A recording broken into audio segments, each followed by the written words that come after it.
Hello, guys. Good evening. Today is, it's already Thursday 14 here in Portugal. I'm streaming at 3:30 a.m. as I know most of my subscribers are from the United States and Canada, even though I have also a lot of people from the UK, Ireland, France, Germany, Netherlands, etc. I hope all you guys are doing okay. Um, it's been a fun week, to say the least. Um, we have a lot of things to go over, and also a bit of introspection to do, I guess, in the sense of being grateful despite bad things happening around you, and you know sometimes if bad things happen around you, it means that perhaps you're doing things in a good way. It's actually the opposite, because actually Satan is pissed off, and Satan does on occasion select specific demons or specific demonic people to go after a specific person to try and dismantle their purpose, their mission, their union with Jesus and God. Um, so, without further ado, let's start with reviewing a bit of what's happening in Africa, which I believe it's very important. Nobody has been covering it for the most part. Certainly not the mainstream media.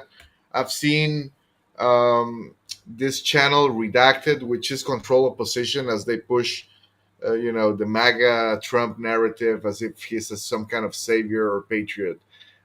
They did cover it, so kudos to them for that. But besides them, it's just crickets. And it's something that it personally enrages me, because we have all this noise and all this clamor for justice in Gaza and Palestine. And yes, there is a genocide happening there, and there is there is no balance in the strength in both sides. Obviously, Israel is the bully. I'm against Islam, and I'm against Zionism and Talmudic Judaism. So I'm not into taking sides in that regard. But just like what happened with the Christian genocide in Armenia and the Christian genocide in the USSR, thanks to the Bolsheviks, which essentially is the Jews. Um, it's always poor Jews, poor Muslims, poor everyone except Christians. Nobody covers when Christians are being massacred. Everyone looks the other way. So let's start with that, because everyone needs to know about what's happening.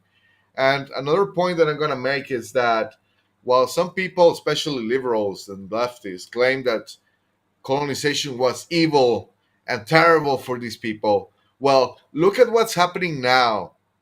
Now that we're gone, now that they have power over their own countries, these people are not able to protect themselves from the evil ones among them. So, all the structure, all the buildings, all the churches that we left them are in shambles. They don't know how to maintain things. And we actually brought them a way of living that was way better for them than what was happening before we arrived to Africa.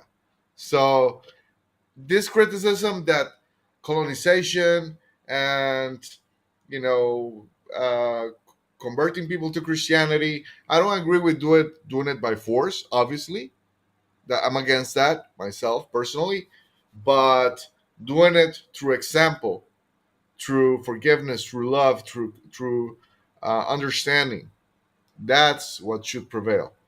So let's start with the first segment of the previous weekly disclosure, and then we'll discuss a bit about it once it's being played.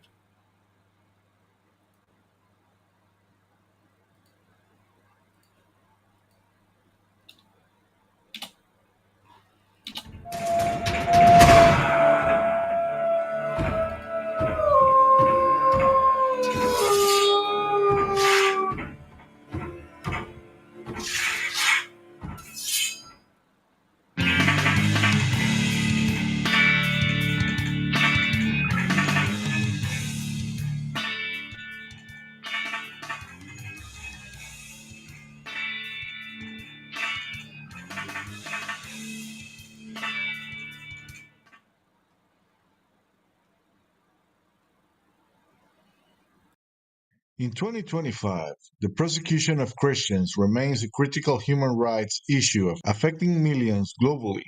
From violent massacres and imprisonment to systemic discrimination and social marginalization, Christians face a range of hostile conditions, particularly in nations ruled by Islam, Hinduism, and those under communist regimes. In Muslim majority and Hindu majority regions, Christians often face job discrimination, denial of aid, and social exclusion.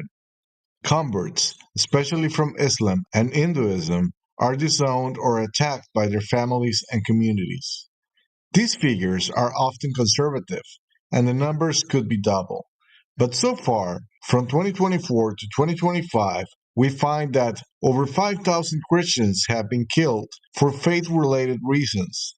Over 6,000 Christians have been imprisoned, mostly women, for sexual slavery.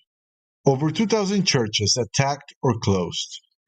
The top 15 most dangerous countries for Christians nowadays are North Korea, Somalia, Nigeria, Pakistan, Eritrea, Libya, Yemen, Sudan, Iran, Afghanistan, India, China, Mozambique, Algeria, and Saudi Arabia.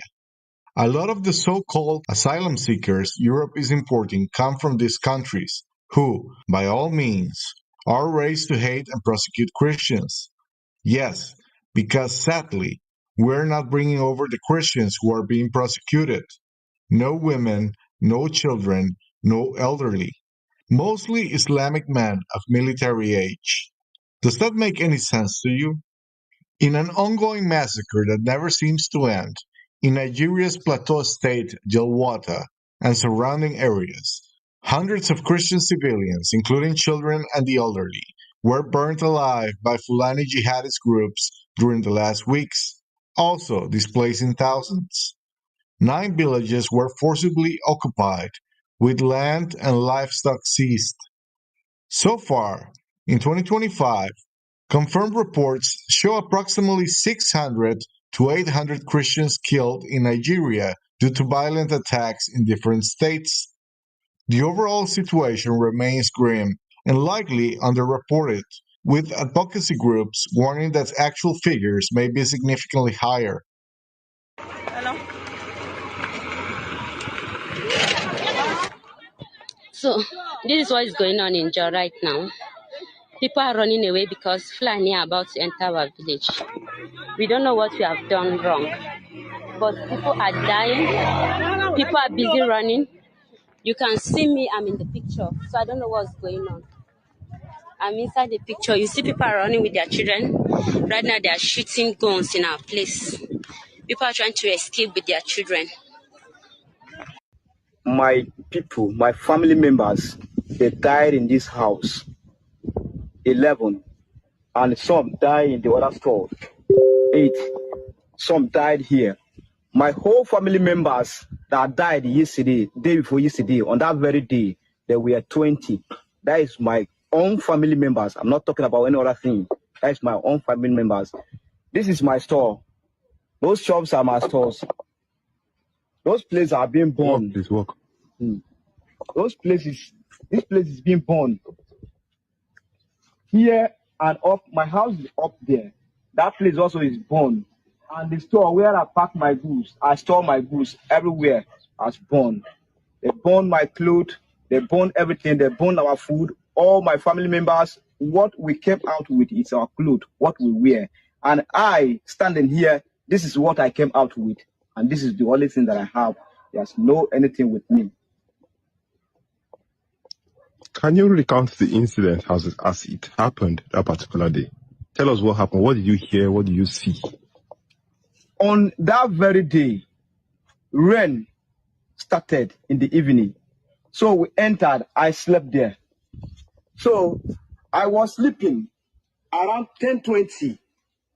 We had gunshot at back there. The Fulani are one of Africa's largest and most widespread ethnic groups, with a population estimated between 25 to 40 million people. They are traditionally pastoralists, cattle herders, and traders found across West and Central Africa, from Senegal and Guinea in the west to Cameroon, Chad, Niger, Nigeria, and Sudan in the east. They comprise different clans, many of which adhere to radical Islamist ideology. Christian leaders in Nigeria believe herdsmen attacks on their communities are inspired by their desire to forcefully take over Christian lands and impose Islam as the only religion in the region. They are increasingly morphing into a very dangerous nomadic armed militia with very bad intentions. The governor of Benue stated that Fulani herdsmen, Boko Haram, and Islamic State affiliates are operating in conjunction, sharing weaponry and a strategic agenda. The violence is far from random. Increasingly, it appears organized and coordinated, with militants carrying out targeted attacks, sometimes even declaring those operations as jihad.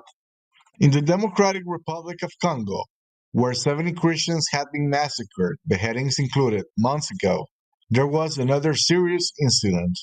On July 27, 2025, the same ADF Balaku faction carried out a nighttime attack on the Saint Anorit Catholic Church in Komanda, Ituri province. Up to 50 civilians were killed, among them 19 women and 9 children. Around 13 people were injured, and several children were abducted. The victims were attending a night vigil for the church's 25th anniversary. Attackers used machetes and firearms. Afterwards, they burned homes and stores. The global persecution of Christians is intensifying. While violence persists in parts of Africa and Asia, subtle forms of repression, legal, digital, and cultural, are growing in the West, clearly part of the satanic agenda. Sadly, without stronger international accountability mechanisms and localized advocacy, the situation is expected to deteriorate further. Dumasani Washington, an expert on Christian persecution in Africa, joins us now. Dumasani, we talked last week about 60 Christians being killed. So if you're thinking this is the same video, it's not. This is a separate video about another massacre. Dumasani, what is going on? And Raj, less than 2 weeks ago, 50 were killed in Nigeria, right? So this is a completely separate one from that. What's happening, Raj, is it's connected to a much larger narrative, which has to do with a global Islamic caliphate. Sometimes people hear that term, they go, oh, that's a fairy tale. No, this is real.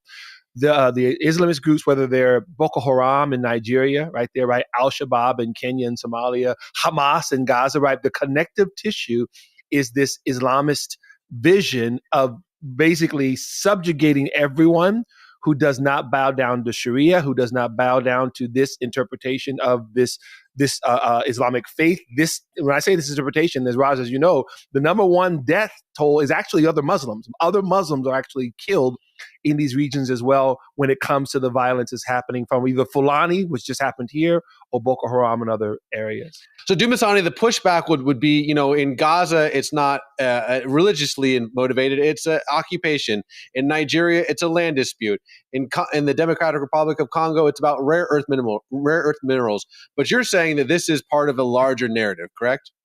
All of those things can be true at the same time, Raj. In other words, yes, does Hamas want Israel destroyed and they consider it part of their land, if you will? Yeah. But the heart of that is not about land. It's about they're saying we want to kill, not just destroy Israel, but kill all the Jews in the diaspora, right? They're committed to this global mindset of destroying Jews, Christians, and others who don't subscribe to their beliefs. So unfortunately for us, Raj, particularly in the West, those other issues, as you brought them up, they become the distraction. As you may remember, the article I sent you last week, we didn't get touched on it, is from it was Newsweek, is a young man from Nigeria. He said during the Biden administration, they said the problem was global warming, right? It was because of climate change, right? Climate change was the reason why they were coming and taking land. And all these are the things that they throw out to Westerners, hoping that we get distracted by that. But the real issue, this is a religious war. And for us Christians, we understand this is what our Jewish friends would call Amalek. Amalek, which was the tribe that wanted to destroy Israel from the weakest and the smallest to everyone else. This is what's going on right now, but they want to do this across the globe.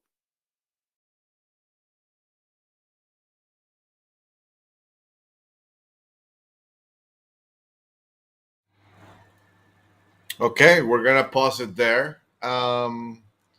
Horrible situation.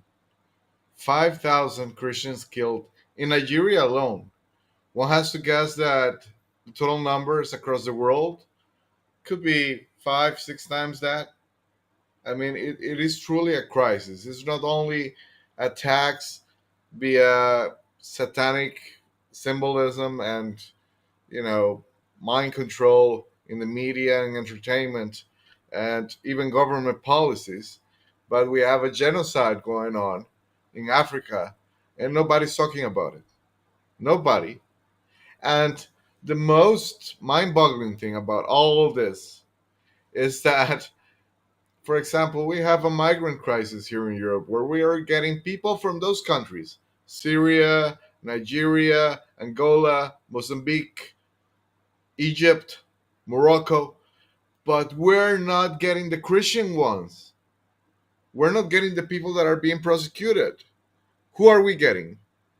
We are getting the people that are basically have lived a life of prosecuting their Christian brothers back in Africa and the Middle East. We're getting the Islamist extremists. Obviously, that doesn't make any sense, but we know it's by design. It's not a coincidence. It's not a mistake. It's not because people are stupid and they don't know how to scan the documents or the life history of someone. That's not the case. It's just uh, for me, it's heartbreaking. For me, it's heartbreaking, and um, I just don't know where we go from here because obviously these people don't have the means to defend themselves. They're in Africa. That could change, but they will need to be armed. And the Islamist cults over there are armed already because they're affiliated with Boko Haram and ISIS and other similar organizations, which in essence are funded and armed by the CIA and Mossad, of course, Mossad especially. So, if you have any idea on how these people can find a solution for this problem, put it in the chat and we'll discuss it. Because to be honest, I don't have any idea. I don't have anything to tell these people. The most I can tell them is to run. What else they can do? Just be there and being massacred while they're in a church, beheaded, children even. I saw some videos. I don't show them for obvious reasons. I mean, who wants to see people being beheaded? Nobody. Nobody that is uh, sane in the head. But I've watched a couple of videos because they appear on my feed on X about these crimes, and it's just abhorrent. It's like the people, the guys that I saw being crucified in Syria a few months ago. What the hell? And this is the persecution of Christians that we have been told in the Bible during the last days. It's already happening. A lot of things are already happening. Um, Nobody knows when the exact time is going to come for for revelations to come true. But you know, it's not good. One can only hope Jesus comes sooner than later. And I know that a lot of people in the Twitter movement are not Christian. I know we have a lot of New Age folks. Uh, there's even a lot of Muslims, that have, for lack of a better word, infiltrated the movement because they are all about exposing Israel. But the moment you expose a bit of what Islam does, they come with the insults. They call you a liar. They start insulting Christianity. Then they start saying that that the Bible is not the real deal, etc.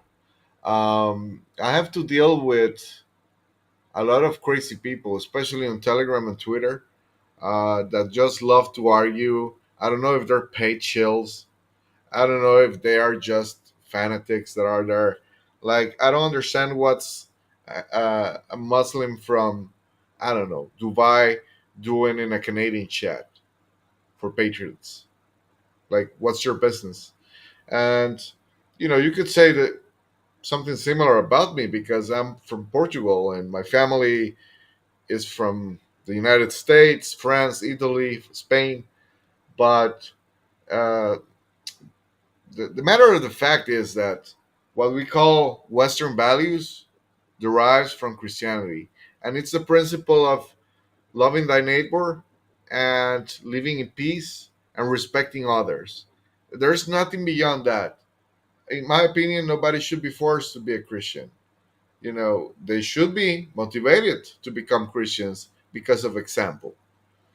I don't think Jesus came about forcing people to follow him. That wasn't his way. He came to show us self accountability, forgiveness, true love, self sacrifice, and many other things. He came to turn the tables on the fake Jews, the synagogue of Satan. That's what happened.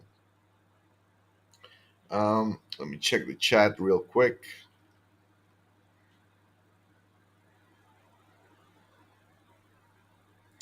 Yes, absolutely, Dr. Pepe. I'm glad you touch on that subject because I have a perfect video for that. And we're going to show it here. I have it on Telegram. It was one of my most watched posts of today, especially on Instagram. Because censorship is really screwing me over, mostly here on Rumble and YouTube, but Telegram too. I guess the platform that is censoring me the least right now, which is crazy, is both Instagram and Facebook, which I don't understand. I mean, they really they took out the fact checkers from Facebook, so I guess that's part of it. And since I'm a critic of, as a conservative, I'm a critic of Elon Musk and Donald Trump and Kennedy and all their bullshit, then I'm of course getting shadow banned on X and Telegram.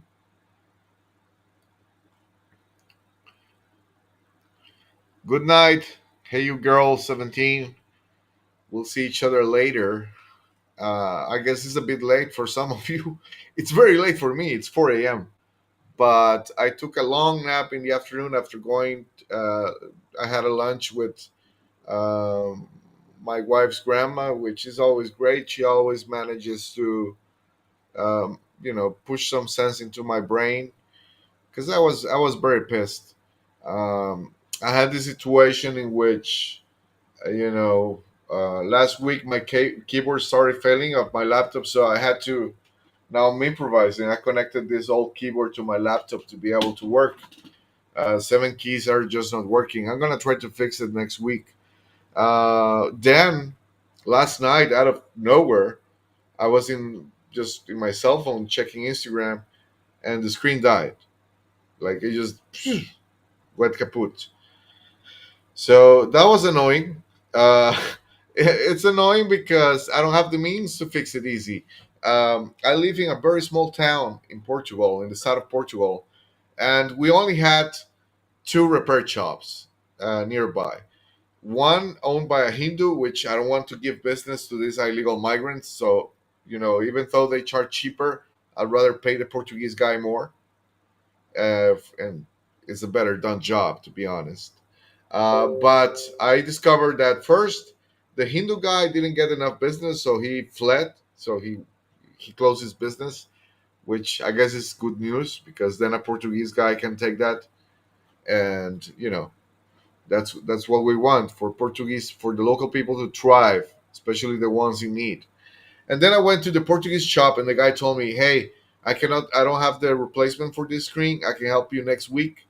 And I'm going to Lisbon in a couple days, actually tomorrow, to meet my wife because she's over there taking care of her sister's pets. She has a cat and a gecko, so she's taking care of them, and she's been there for 2 weeks, so I'm gonna go and meet her there and stay there for 2 weeks myself, or maybe a week. Most likely, I'll stay there a week. I miss my wife a lot, but so this happened, and then this morning I woke up trying to forget about the issues, trying to work well. And I sit here in my desk. As you can see, my board is now here on a lower level, and that happened. My TV is about to turn off. That happened out of nowhere. Like 3 days ago, it fell on my head. I'm not even kidding. Like this thing fell on my head, gave me a good, you know, a good bump, and everything fell down. My glass with the water, my ashtray, everything. It was a mess. Then I repaired it, not as I should have. It was a quick fix, and it happened again. It fell again on my head, and it hit the screen. So I'm suspecting that had a bit to do with my screen dying this morning. She got hit a couple times with this board, and so now I decided to keep the board on a lower level just for now, and and I replaced the screen with the television that we had in the living room. I will have to fix it so my wife has a television to see while I'm working. But for the time being, one has to get creative. Connected keyboard, shorter TV, and the telephone will have to wait. I'm gonna fix it on Lisbon. But it is curious when things happen like this and everything comes at the same time, and you can say it's the devil or demonic attacks or maybe bad luck. I don't know. I think it's a bit too much for being a coincidence, and I've been clearly, I never stop pissing people off, even some conservatives, sadly, because I am not I'm not about fanatism. I'm about accountability. I'm about criticizing everyone, left and right. And of course, I knew the Uni Party was going strong, and I was suspicious of Trump even when I was supportive of Trump, because I know better, you know. And to say I know better is not to say that you don't know better.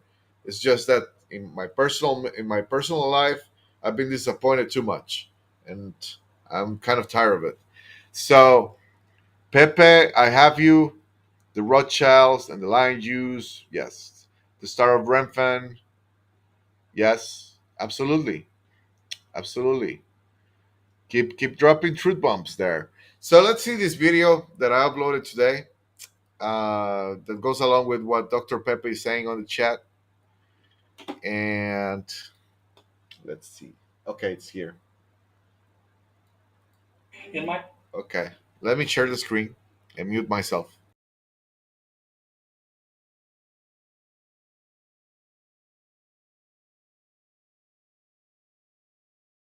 In my book, Israel, Our Duty, Our Dilemma, I detail how Judaism was corrupted by the occult and immoral practices of Babylon.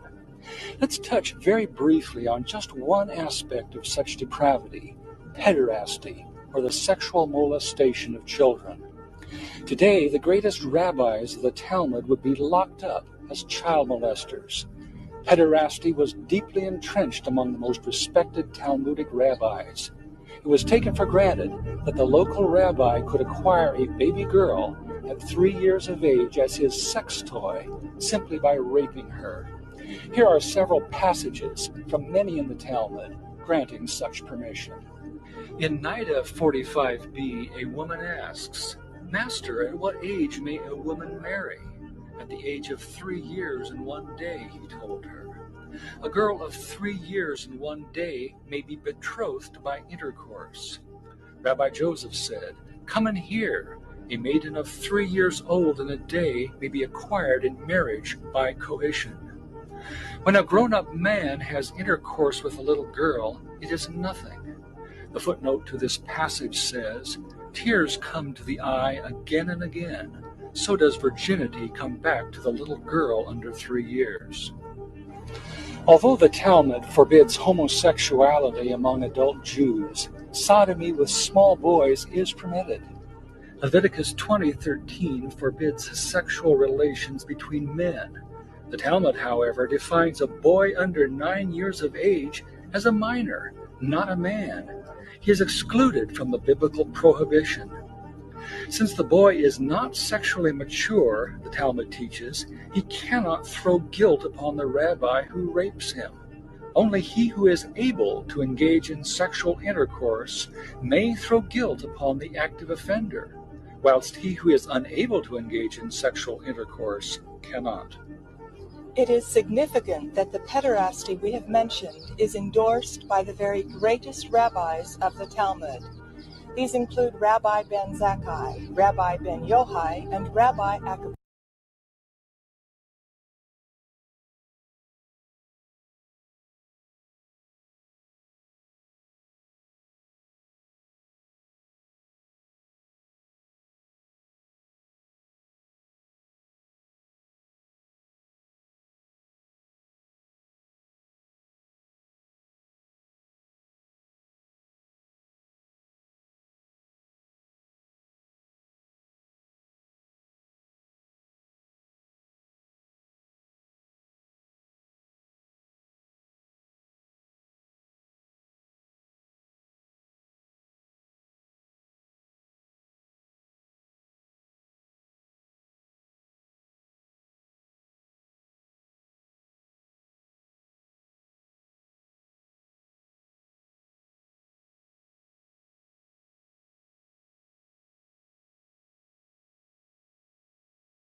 Oh, I was muted.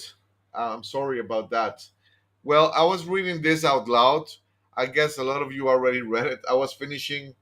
I was on this. I apologize for that. I got excited. What can I say? Um, I'm not muted anymore, am I?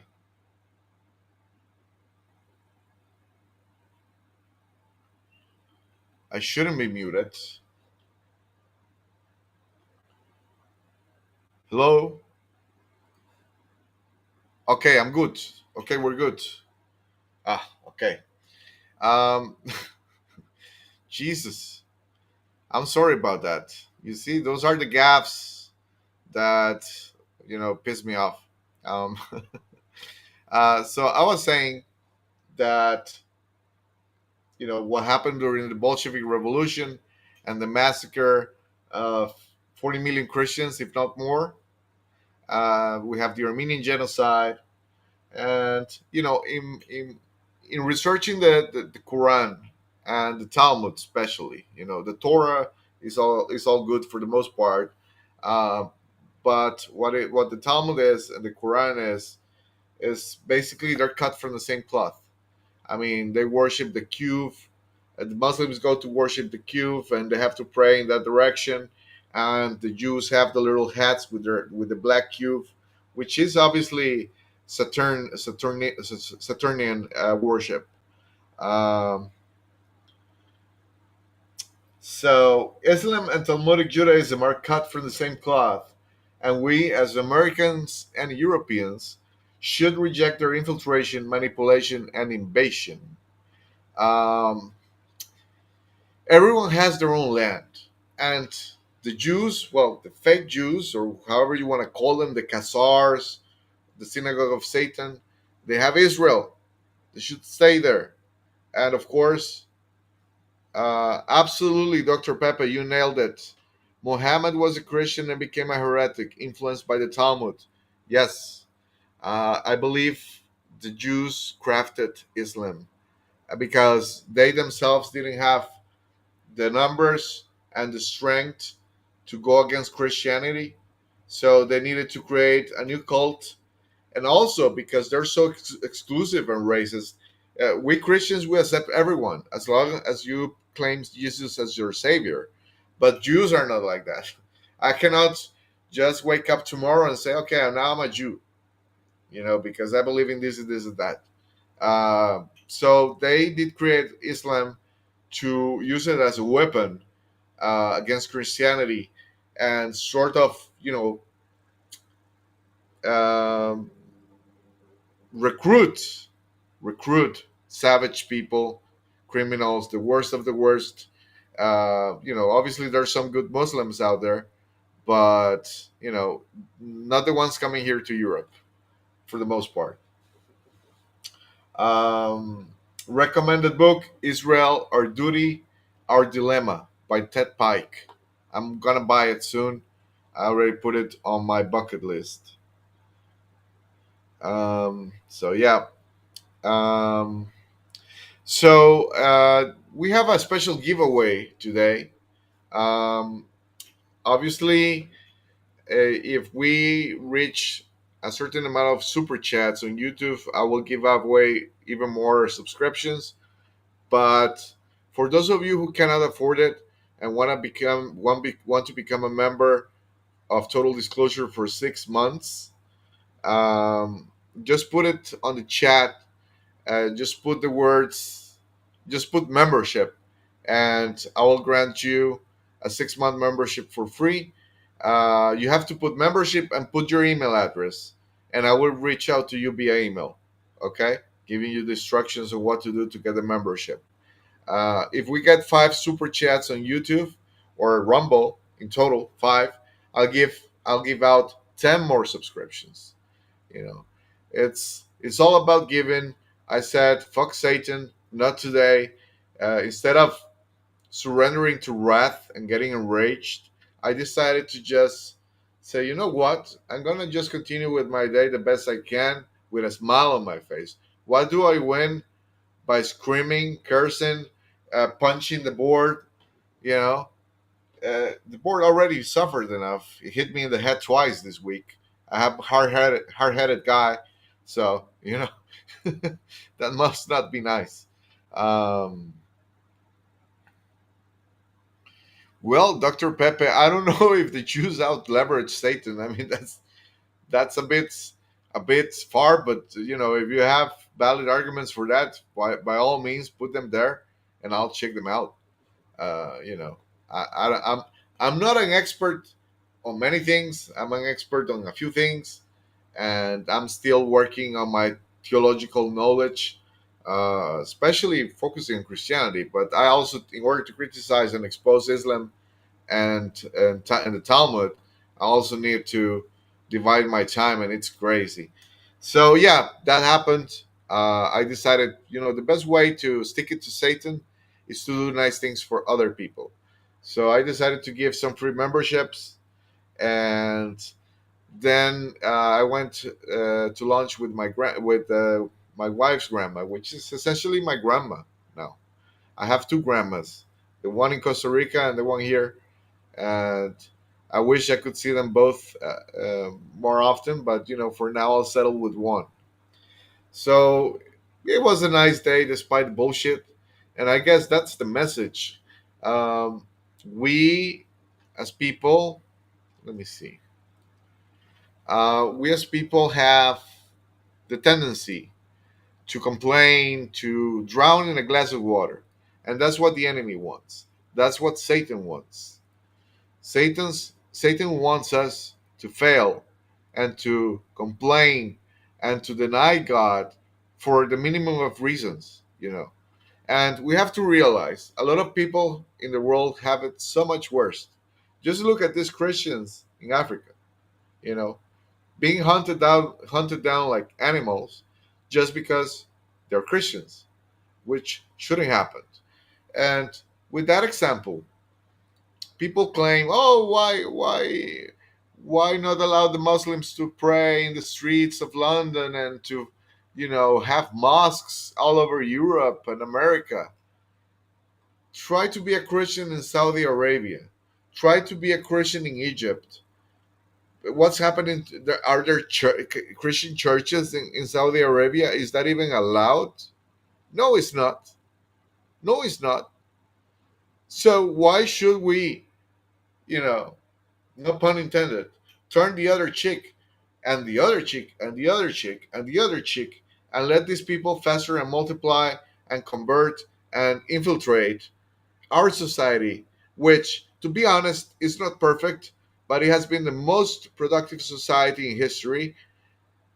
Sadly, always controlled to some degree by the satanic overlords. But now, of course, with all the deviancy that is being peddled in the media and by the governments themselves and the education system, uh, it makes us look bad because it may seem like we're allowing this to happen. Well, we're not. It's just that the people in government, the Freemasons, the Jesuits, the Zionists, the Jews, you name it, they have been infiltrating for decades, for centuries, and it's now come to a head. Now they have full control. Fighting a war against the government is not like during the colony days in the States. If it was like that, we would be able to do it. I guess we would have started. Also, it happens that men are feminized, our testosterone levels are at the lowest point in history. I think it has decreased close to 70 or 80%. So, obviously, the drive to fight against tyranny, or just to plain fight back, has decreased in most men. You know, one gets pissed when one see those skinny jean soy boys, especially the leftists, who wouldn't be able to fight out of a wet paper bag, and they're out there playing tough with their communist goals and all that. It's not their fault either. Like, they have been not only brainwashed since they were born with communism and bullshit, but they have also been feminized to the point that they're barely men anymore. And of course, the women with the feminism and the idea that they need to compete with men instead of complementing men as men complement women. We have different roles, we have different strengths, and the perfect balance in nature is to complement each other because, as the Bible says, a man and a woman together in a good purpose in connection with God, they're capable of everything. That's why they want to destroy the family unit, among other reasons, of course. To get your children is one. Food poisoning and poison shots, yes. Deodorants, chemicals, endocrine disruptors everywhere, microwaves. Now we have air fryers, which supposedly also have some chemicals. We're surrounded by it. Surrounded. Uh, I guess people in Europe have had it worst, and a bit, I guess, in America too. The Americans are very lucky because they have their guns, but I was born in Costa Rica. I was born in a middle class house, but I always wanted to venture into the hoods and always hang with people that were, you know, more about crimes and selling drugs and juvenile stuff. I have my past. I've been very open about it. I did a lot of shenanigans when I was underage and even a bit older. So, for me to come here and, for example, um, have some of these Middle Easterners or Hindus act aggressive towards me in the street is laughable because they don't know that despite my good looking nature, my good looking face, that I seem like a kind guy, that I'm not aggressive, I'm not violent. They really don't know me. Like, I am the danger. I am the one who knocks, but I haven't had many problems like that, besides, like, people don't really provoke me in the streets. One stair is sufficient for them to just crawl away. Um, I'm going to show a video in regards to what I'm saying, because the thing is, I don't want to act like a tough guy and all that, but men need to be capable of violence. If you're not capable of violence, you're useless as a man. You're just harmless. But a man that is capable of violence and knows how to control it and aim it at the right place and use it at the right time, it's crucial for the survival of society, because we keep the other bad men out the door, you know. And this is my message to everyone, especially here in Europe, but there in America as well, because you guys can still defend yourselves. We are a bit limited with that, with laws. But if you ever witness an elderly person, a child, a woman getting abused in the street, you must act swiftly and quickly, without any remorse, without any restraint. If violence is needed to protect the innocence and the life of that vulnerable person, you must use it as a man. That's what men do. That's your whole mission in life, to protect. If you cannot protect, you're not a man. I'm sorry. And yes, perhaps there's other men that who have different roles. There are, intellectuals. You know, but you should still know how to shoot a gun. You should still, have some basic self defense training. It doesn't cost anything. You can go to a dojo, um, to practice taekwondo, sambo, wrestling. I train wrestling. I train Muay Thai. I train taekwondo. I train karate. Uh, the only thing I haven't trained that much is Brazilian Jiu Jitsu, and now I want to train some boxing.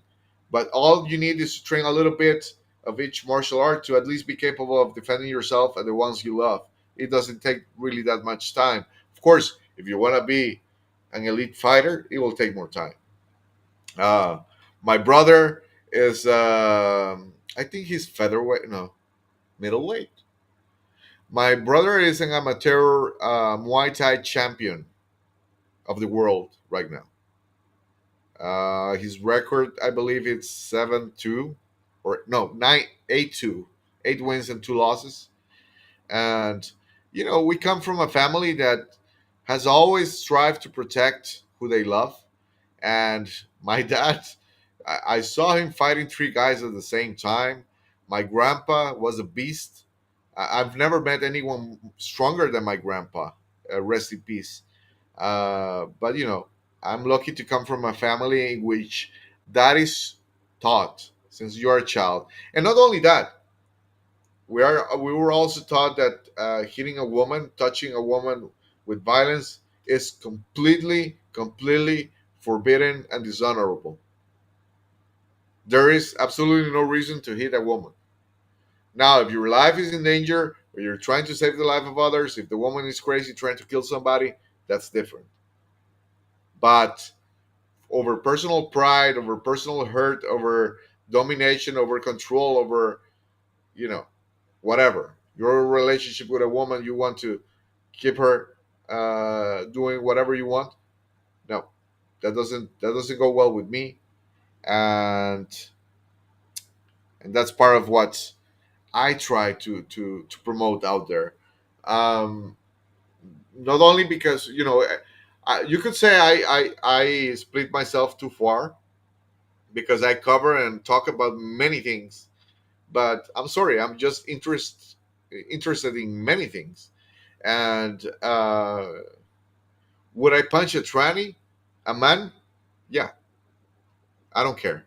I don't care if a man tells me he's a woman and he's not. I don't care. Just because you have a wig doesn't make you a woman.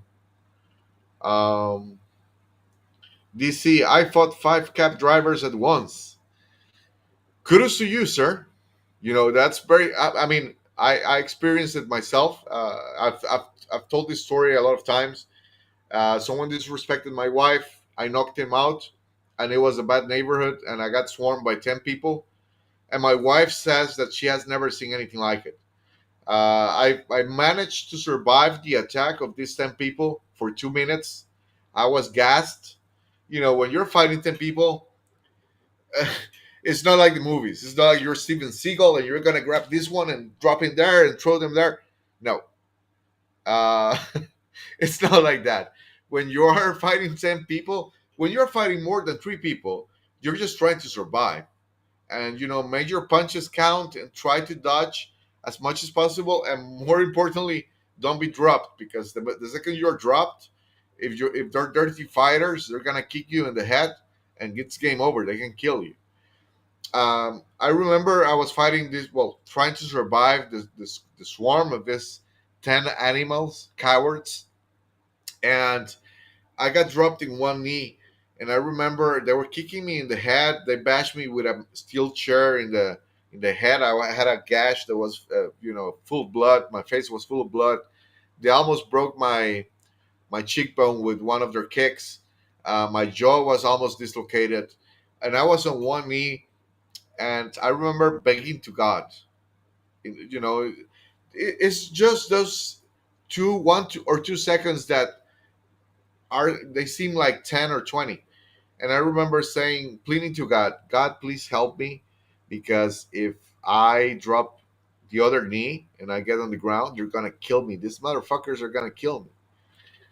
And I felt a sudden rush of strength. It was an awesome moment in my life, because it confirmed to me that God listens to me and He's there to protect me. And despite, perhaps I was a bit excessive with knocking that guy out.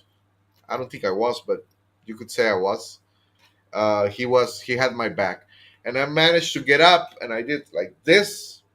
And my wife says that it was like a bear standing up, and a bunch of bees just going.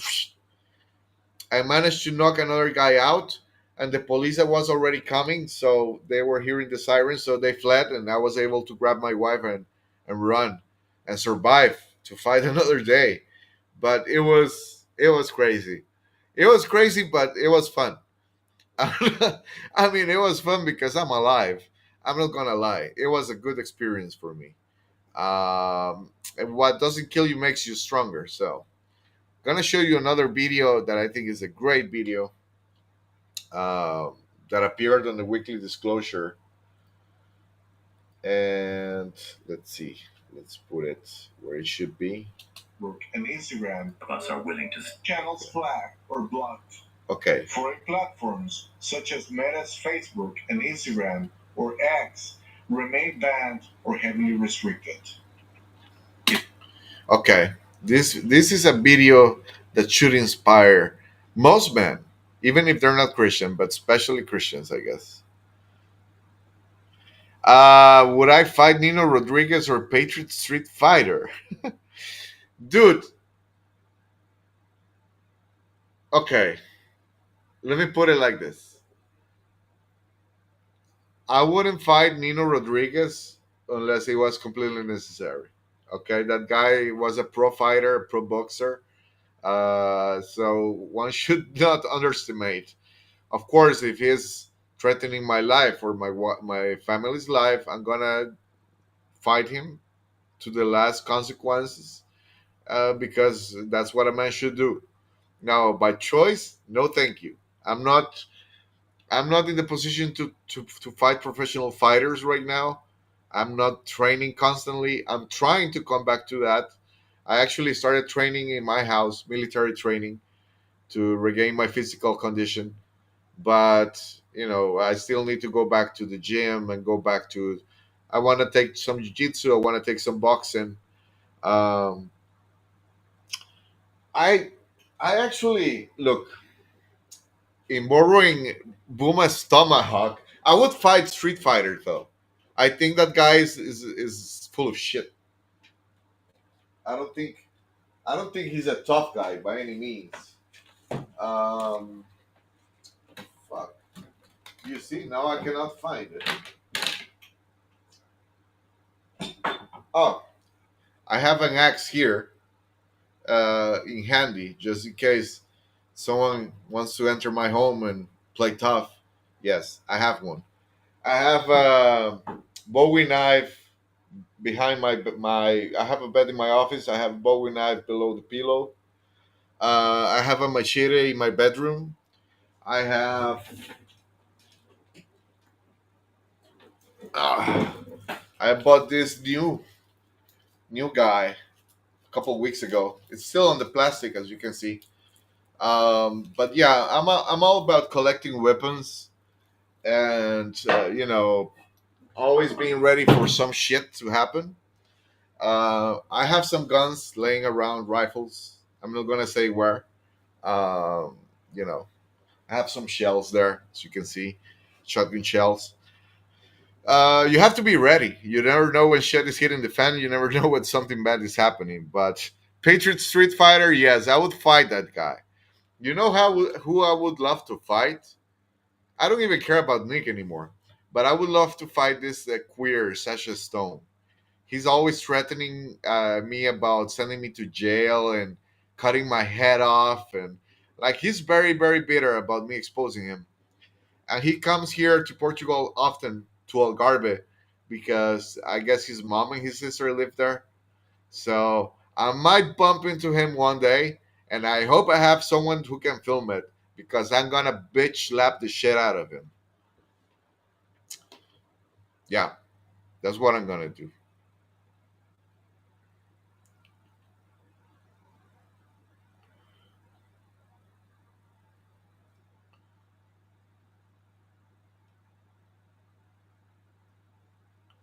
Okay, I'm reading the comments. I always try to read your comments and reply to anything funny or any questions. Dr. Pepe is really a funny guy. I saw you on the live chat on the stream that I have with the Buma-san, the samurai for truth. Really funny guy. That Dorian is really funny, and he has a really good heart. I can see it. I mean, I've been watching him from a distance for close to a year. We spoke, but we never got to collaborate. He was a bit hesitant too because of everything that happened to him with all the treason and the infiltrators, and of course, he has the right to be cautious. Actually, we all should be cautious. When you follow someone like me, you have to look at my whole body of work, my whole body of collaborations, and I've collaborated with two very bad people, Sasha Stone and Nick Albier. The difference is that I exposed them immediately after I stopped collaborating with them. With Sasha, I was at the AT&J for 3 months, and I left and I immediately exposed him. And with Nick, it took me a bit more. Nick didn't make it that obvious that he was controlled, at least for me. Like I thought he was a good friend, uh, for a while. But shit happens. We all make bad choices. Yeah, I'll take Sasha's stones for sure. Oh, well, that would be funny. I mean, I would hope that I have someone who can record it because I really, really, really want to put that guy in his place. Uh, yep, Dr. Pepe. That's when I also discovered him through those phony tribunals, and I immediately, like 2 months into it, or maybe a month and a half, I said these guys are full of it. Because I was in charge of social media and I was doing like really good posts like I do now. Total disclosure didn't exist back then. I'm talking mid 2018, and I was posting about the Hampstead case, the SRA case, and the Clintons and Pizzagate, and they immediately came. Don't post about the Hampstead case because MI6 spoke with Sasha, and you cannot talk about that. And I was like, oh really? Don't talk about Clinton. Clinton is friends with some investors that work with Sasha. And I'm like, what?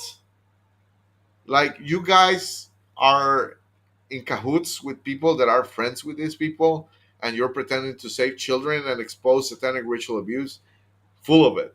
And at the same time, they were trying to, like, groomed me into becoming this new age guy, doing work for their other projects, which were Humanidad, New Earth, all these wishy-washy, you know, armpit smelly kind of thing. And I wasn't interested. I was all about the children. In many ways, still am. And that's when I decided to quit the ITNJ and expose them. I should have recorded more of our meetings because I didn't have malice back then. As I say, total disclosure wasn't a thing. Actually, total disclosure was born 3 months after I quit the ITNJ. So that's how things started up until today. Uh, yeah, probably, Dr. Pepe. I mean, it's not. Is he would never have a chance. So there's that. So let's put this video that I've been talking about for a while.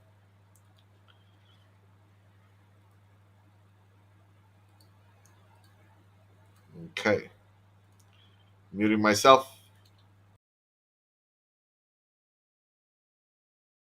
If you're a Christian man, listen closely. You must be dangerous, a threat to every lie, every force that dares to rise against the truth of Christ. Look around. Over 2 billion claim the name of Christ. But how many of us are willing to stand when our faith is mocked, when truth is challenged, the churches are replaced, when the name of our Lord is dragged through the mud? Where's the spine? Where are the men who will speak when the world spits in the face of our King? They desecrate what's holy. They mock the sacred. Should they not have a look at us and fear? Let me tell you something. Without strength, your goodness is worthless. A man who poses no threat to the enemy is not a virtue to the Lord. He's a liability. And if that stings, good, it should. Do you really think evil backs down just because a man loves God? No, it doesn't back down just because you sing worship songs on Sunday. It laughs at men who talk about love, but lack the guts to defend it. And if men won't protect truth, if he won't guard what is sacred, then the faithless will overrun us. Conversion will come, not because their argument is better, but because we were too docile to resist. Evil thrives where men stay passive. The enemy longs for a faith filled with such men, obedient yet harmless, devoted yet silent. Because without strength, even devotion loses weight. Just look at Europe, once rich in Christian roots, now overrun by those who serve another master. They preach against Christ, persecute his followers. And it all began when they failed to guard what they let in. It is the ultimate cautionary tale to never compromise your faith. They saw the Christians and saw no threat. That's all. Remember, Jesus wasn't soft. He was wise. He cast out demons. He rebuked leaders. He flipped tables. He was gentle with the broken, but ruthless with evil, and didn't come to please the world. He came to conquer it. And your heavenly Father, he's not tamed. He's a consuming fire, a righteous judge, the lion and the lamb. And you, man of God, were called to have that balance, not one or the other. There should be nothing about you that is harmless, not to sin, not to lies, not to the world. Christ demands ultimate loyalty, which means if someone mocks the gospel, distorts truth, or invades the holy, you must have the spine and conviction to rise against it. You don't get to be weak and still claim to serve the King. That's not humility. Be the man with the spine. We must not decrease in number, nor succumb to the noise and rising power of the faithless who serve another master. Because the truth is, if you won't fight for your faith, you'll lose it. The world doesn't need more passive men pretending to follow Jesus. It needs men who are powerful and dangerous, who will go to any length to preserve his name. Be gentle enough to love, strong enough to lead, dangerous enough to destroy evil. Your father is your honor, your ego. His land was not meant for enemies to thrive on. You come from a sacred bloodline, the spiritual lineage of Christ, the Son of God, the Lamb who was slain, the one whose blood you owe your life to. So protect it. Protect the lineage. Protect the truth. Don't forget whose you are and who saved you. Let no foolish man drag our faith into decay. Let no coward distort what generations bled to defend. And let the world know who you believe in, the God of the Bible, the Holy One, the consuming fire, the risen King. You are not just a man. You are the will of the heaven.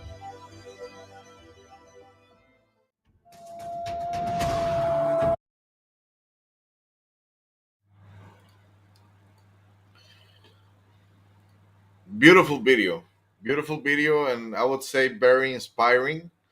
Obviously, I would use different images because there's some people there that are a bit, you know, like showing Vladimir Putin and as if he's some kind of true Christian, when in reality he works for the Jews.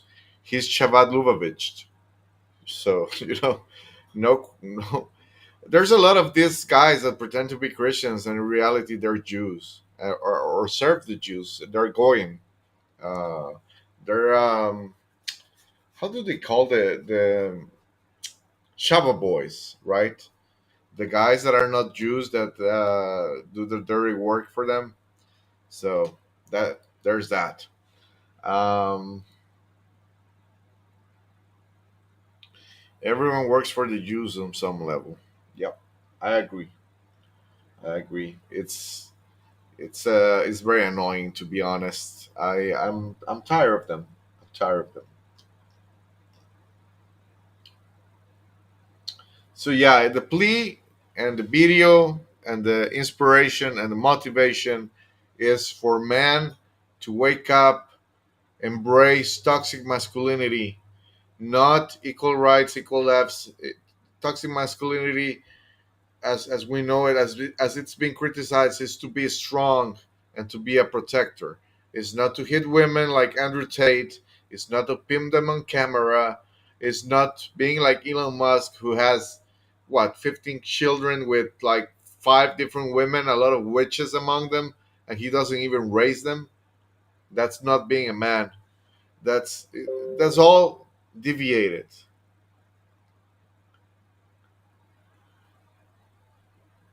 ADC. Okay. Let's hope we have some more people coming in. Um, Mysterious deaths. Okay. Leroy Holloway Moore. Moxie. Actually, I haven't overlooked Leroy. I didn't touch on him in the video that you saw of Louder Than Love because he died back then in 2008. He's the one that was involved with the silent children. That's where the SAB comes from. And actually, if you are familiar with my work, which I believe you just got to know it recently, I was the one that first brought Leroy Moore to this list of people who were murdered for exposing child abuse. In 2018, I came with that while I was researching already the Chris Cornell and Chester Bennington connections.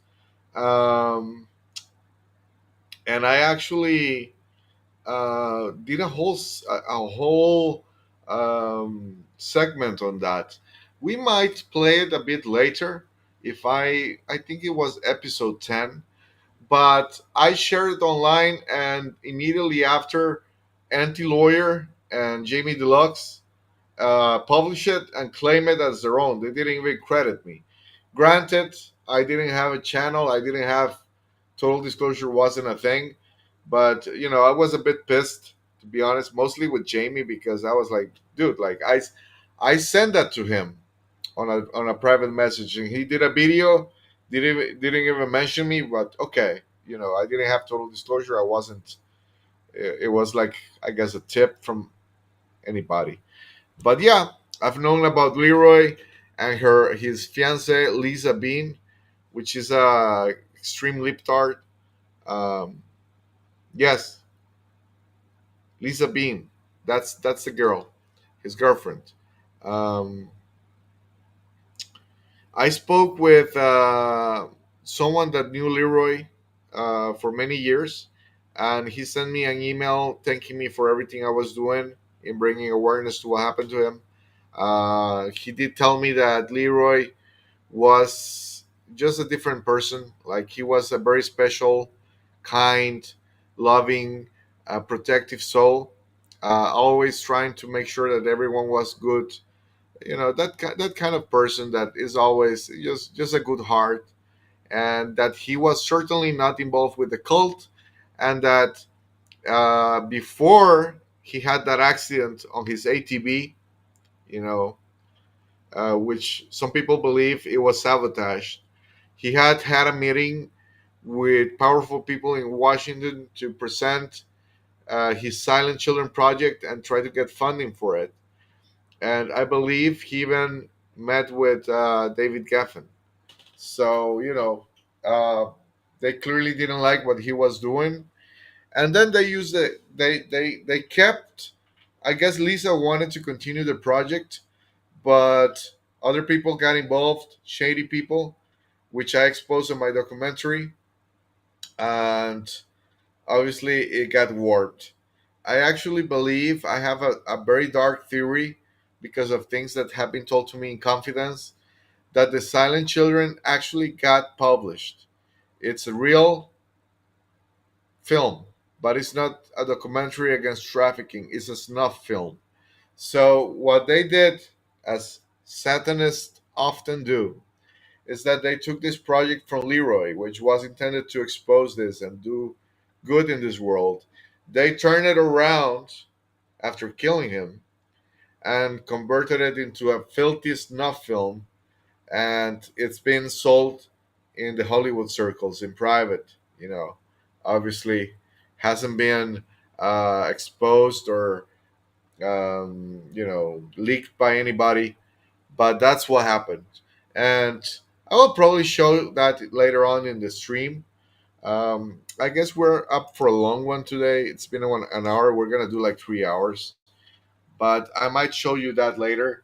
For now, I do want to remember that we are giving away free memberships for Total Disclosure, where you will have access to my PDF library and my films um, for 6 months, which will give you time to watch all of them. Basically, if you have enough time, just put on the chat membership and put your email next to it, so I can send you an email with the instructions and how you can watch the films and all that.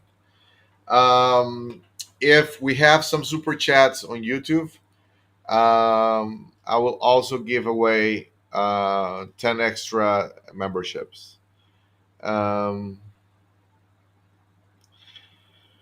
So DC says, okay, we have a super chat for $5 on YouTube. That's great. Okay, we have one out of five. We need four more, and we'll give away 10 more memberships. Thank you, Deb. That's very nice of you. If you want me to discuss about a certain topic, please put it on the chat, and we'll talk about it. Okay. This is also the thing, something that I wanted to let you know. I do have my own projects, the things that I'm passionate about. But for example, we have uh, different memberships on the website. Let me show you here. Entire screen. Let's go there. Okay. And let's go to total disclosure. Okay, so this is total disclosure. And a lot of people ask me how to use the website. Basically, here you can put whatever you want, any term, and it will show you the articles, the documentaries, everything that is linked to that. This is my latest article written almost a month ago. It's a deep dive article. It's long. This is the weekly disclosure, which is the news report, the latest video I published. Then you have my own films. So if you go here, you'll find that this is my very first documentary exposing the COVID vaccines. This is free for everyone. It's 3 episodes of 1 hour each, I believe, or maybe a bit more, and you can watch it completely free on the website. All you need to do is to register a free account here. You register a free account, you confirm your email, you log in, you have access to all the videos. If you don't log in, you won't be able to see the videos. Why do I do this? Well, because this is very a lot of hard work. At the very least, I would like for you to subscribe, register to the website without any monetary obligation, so I can include you in my newsletter and keep you updated of my work. That's the least I ask. Obviously, if you want to subscribe and get access to all the films, that's great. My goal is to basically translate all the films into PDF libraries with pictures, images, so you can download them, and also free articles. So everyone will have access to the information. It's just that if you're a member, you get to see the movies, you get to have audio podcasts, because I'm also going to do some audio podcasts based on these films, and the PDF library. So you have blind items. These are, you know, how do I describe them? Well, I have an explanation here. It's essentially a coded Hollywood story that keeps the protagonist's identities somewhat hidden. This provokes readers to do their own research so they can submit their theories. Details of stories are shared, but the identities of those involved remain anonymous until the author reveals them. I always encourage people who have stories and brushes with Hollywood people, to send me their stories, and we'll keep you anonymous. We'll protect your identity. I'll work with you to craft the story, and I won't publish it until we get into an agreement. Um, Thank you, Moxie Girl. I'm glad you're enjoying the weekly disclosure. I had discontinued the series. It used to be called the Weekly Report back when I was with Nick. So I decided to change the name and just relaunch, reboot the series into something that it's only mine. It has no affiliation whatsoever with that individual. So you see, I have episodes here. These are the first two I did in 2021. They have 5 stories each. This is about Axl Rose, Bohemian Grove. This is about the guy from Judas Priest. What's his name? Freaking, I forget his name. Also, the guy from White Snake. What's it? Why am I forgetting all these names? What the hell? I'll remember in a bit. This is about Rick Rubin. Um, this is about Heather O'Rourke, Joe Biden, and his first wife Nelia, who was murdered. And this is about Elon Musk. So I need to put a bit more up there because I have tons of stories I haven't gotten to complete or to edit into videos. But just to give you an idea of what we have, I have documentaries about CERN. This is about the trafficking hotspot that Ghislaine Maxwell had in Orchila Island, which is in Venezuela. She had a compound there with the blessing of Hugo Chavez, and almost nobody knows about that. That's one of the stories that are basically, um, you know, exclusive. I didn't take them from anybody. Actually, I this one I did.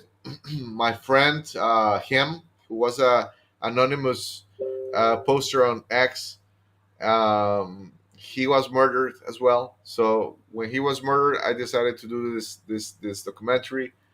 I have the murder of Anthony Bourdain, the murder of Kate Spade, the murder of Ines Orelleta. This is a series exposing Freemasonry. The murder of John Benet Ramsey, the murder of Monica Peterson, the murder of Jim Morrison, then of course the Faustian bargain of Led Zeppelin, and I exposed Aleister Crowley, Justin Trudeau. Um, this is exposing Airbnb, which is used for trafficking and a lot of other bad stuff. The murder of Stanley Kubrick, the murder of Michael Hutchins, the murder of Natasha Haid. This is a pro-life film which exposes abortion as basically a ritual sacrifice of children.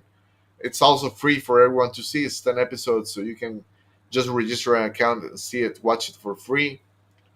Balenciaga, and of course, Chris Cornell and Chester Bennington, which is the series I'm finishing.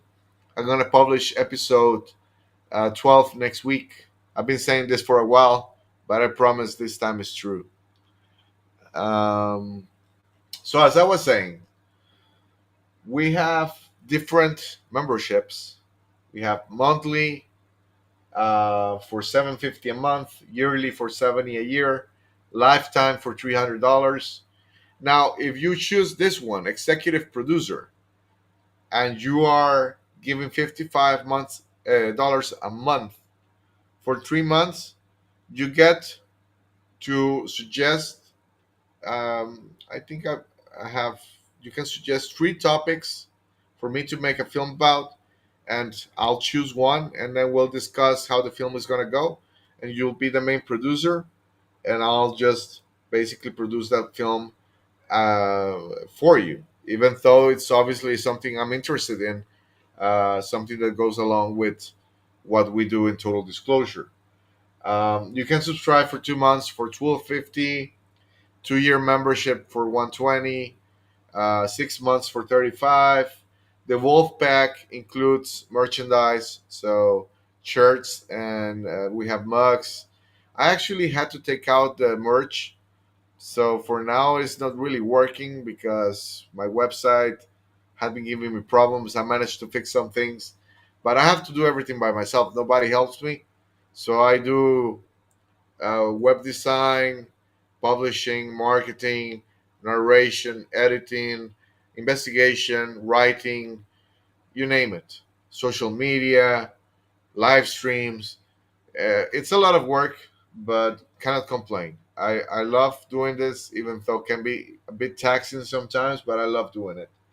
And also, you can have a custom membership. So if you want to say, well, if you don't have the means and you say, hey, I can only help you with $3 a month, I'm in bad shape, but I want to subscribe, I'll create the subscription for you for $3 a month.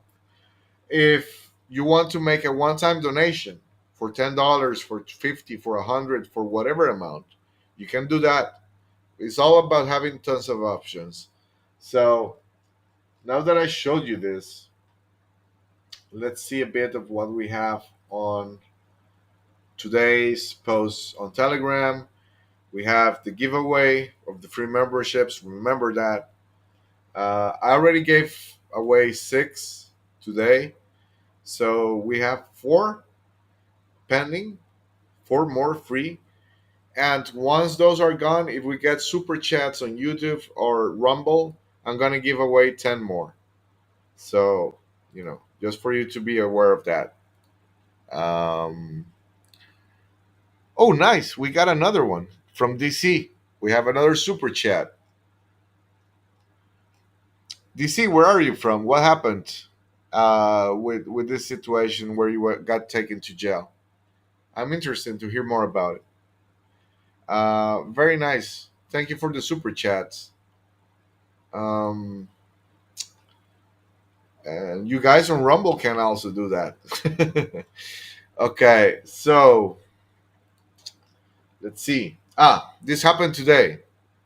Terrible, terrible situation. Let me mute myself. This is a 90-year-old lady. 2 90-year-old ladies were arrested today in Britain, in England, over protesting against illegal migration. This is a disgrace. I don't care how much you're getting paid. I don't care what you believe in. What are you doing arresting these old ladies over peacefully protesting illegal migration? What has England become? Me personally, I wouldn't step a foot in 2 countries right now in Europe: England and naturally Wales and Northern Ireland and Scotland, I guess. And I wouldn't step foot in France. Jesus Christ. The situation is dire and it's not a joke. So let's watch the video.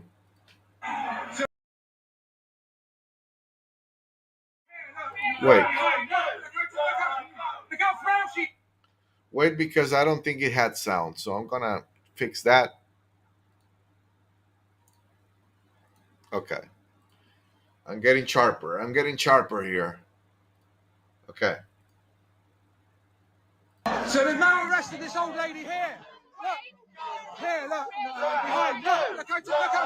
Look how frail she is.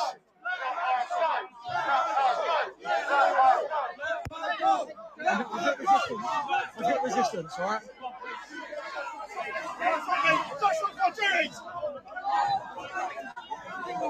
Keep going that way, keep going that way, keep going that way. Stop obstructing officers, stop obstructing officers. Stop obstructing officers. Stop obstructing officers. Stop obstructing officers. Stop obstructing officers. Keep moving. Keep moving. Stop obstructing. You're obstructing officers. Keep moving. There she is. She's tiny. She's about 90.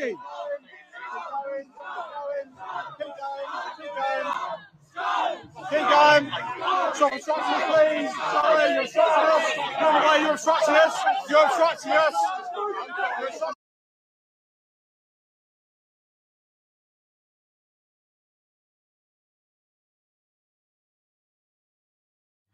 Wearing a hijab.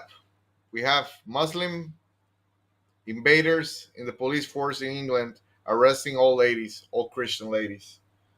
So it's not going to be long enough where we're going to see a caliphate, either in France or England first. Mark my words, and it's going to be horrible. And a lot of people are going to be killed. It's going to be because basically, Muslims tend to do one thing.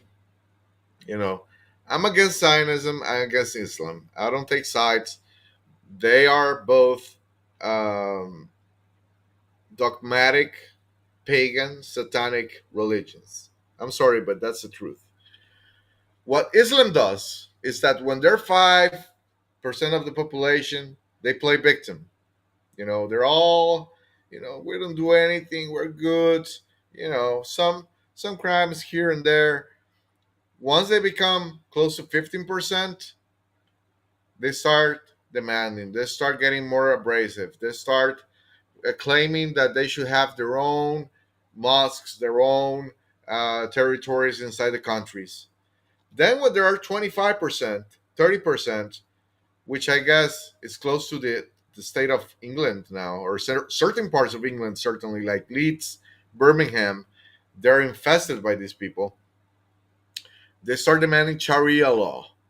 Once Sharia law gets into place, you have two options. Well, three, actually. They give you three options. Either convert and they will leave you alone, or pay jizya. Jizya is a tax that they demand for Christians or people from other creeds besides Islam to be able to live in their territory. So you have to pay them, I don't know if it's every month or every year, a certain amount that they can just decide what it is, in an arbitrary manner. Your third option is to get killed. Of course, if you have a wife, if you have daughters, first they will kidnap your wife and daughters, rape them. They will arrest you, beat you up, torture you, and kill you, usually by beheading, stoning, or dropping you out of a building. Those are their three favorite methods. So, Europe needs to wake up now. America needs to wake up now because there are certain parts of America that are very problematic in that regard, like Minnesota, like New York. It's all coming to a head. You know, we're not going to be able to live a peaceful life in this current situation.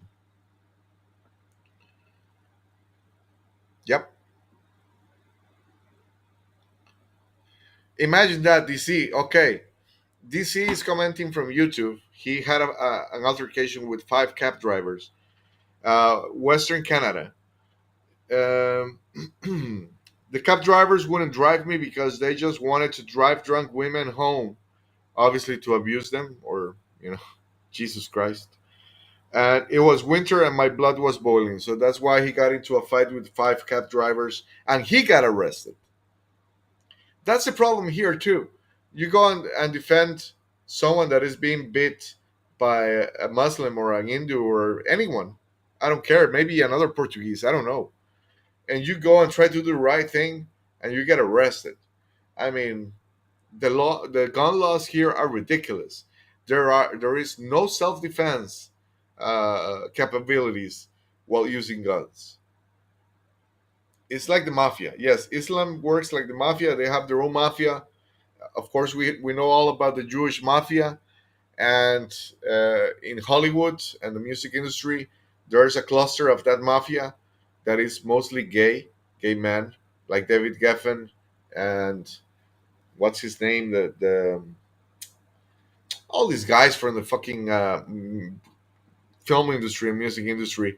They call it the Velvet Mafia. So we have police in England doing this. This is not AI generated. This is not a fake picture. This actually happens. Only traitors help invaders. That's what it is. So we also need to hold accountable the people that are always crying about the migrants, always, this bullshit.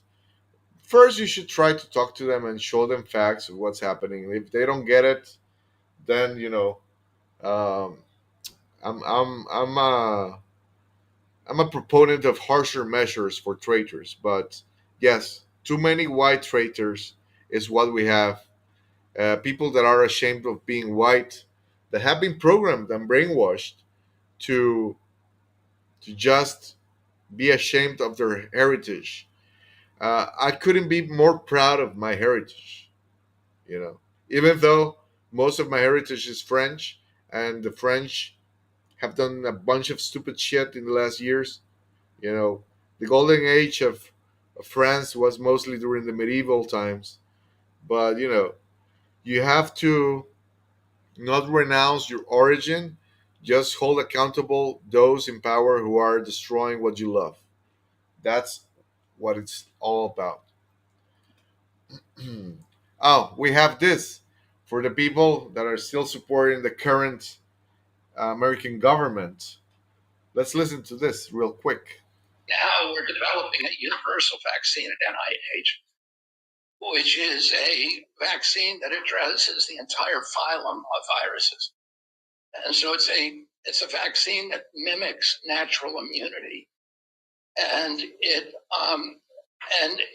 is effective against any kind of mutation. So it doesn't drive the virus to mutate, and it could be effective. We believe it's going to be effective against not only coronaviruses but also flu, and it's going to be a much safer and much more effective.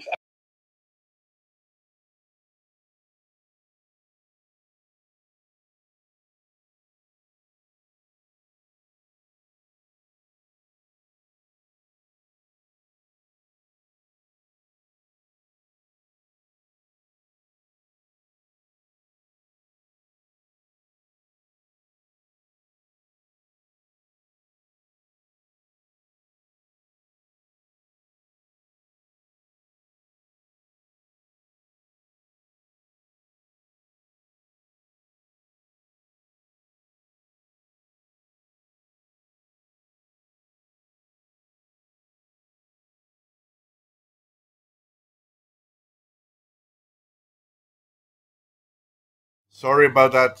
I forgot again. Forget again. Uh, so I'm going to be really careful on how I word this because I have people on YouTube, and they do care about how I word things. Rumble doesn't, to a certain degree. But we have this guy of make America healthy again. He has done some changes here and there, little ones.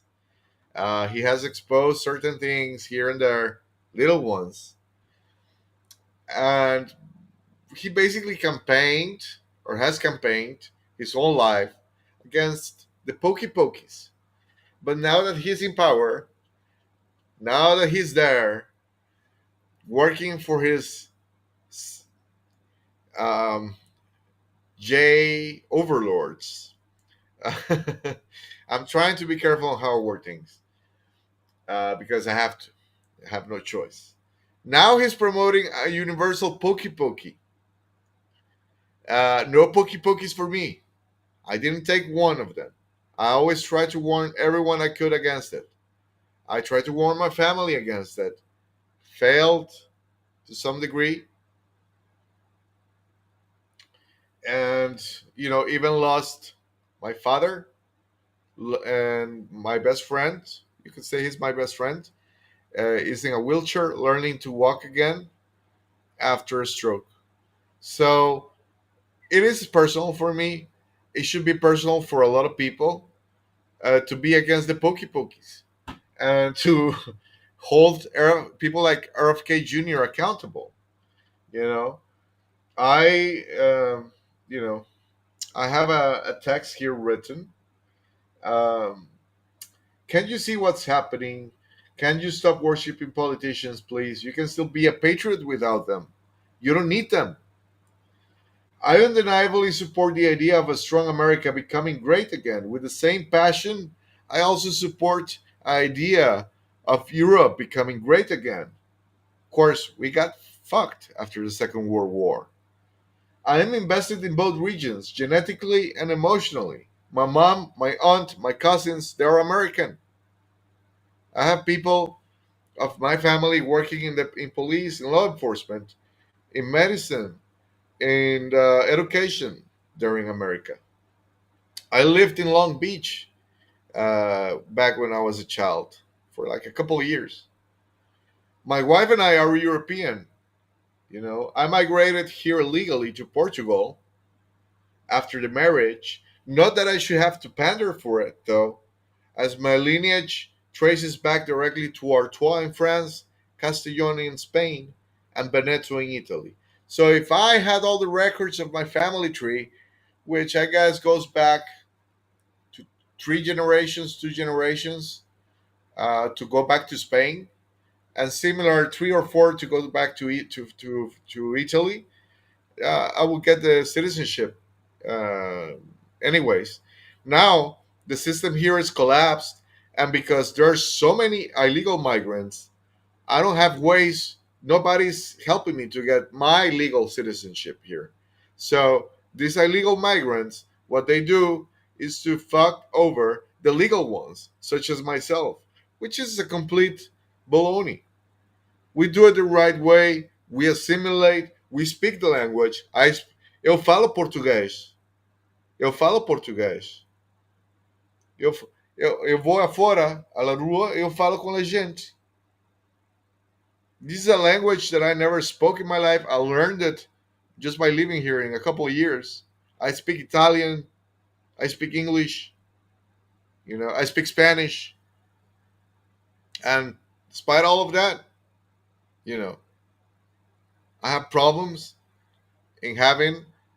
I cannot get a second job. I have total disclosure, but I would like to have a second job. Um, you know, to help my wife with the loan that we're about to get from the bank to buy our little farm or little property.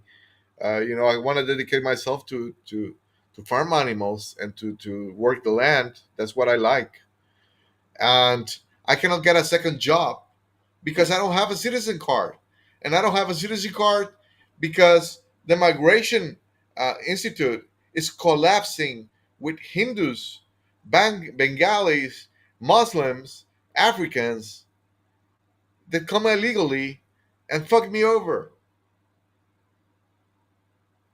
And they come here and they get free money. They give them 800 euros a month, 1,200 euros a month, plus a free house. It's insane. I pay my taxes, even though I don't have any rights here, and I still pay taxes. How do you call that? So, what's happening in the conservative movement, it's a bit depressing because, well, a lot of you are already awakened to the point that You don't have sacred cows in the conservative movement. You know that we have tons of infiltrators and gatekeepers. Uh, thanks a lot to the work that I've done and the work of people like the Bumasan, who has done tremendous, great work in exposing these people. And I recommend people to go and subscribe to his channel. He's a real one, and we're few. We're not that many, but we don't give up. We're here fighting the fight.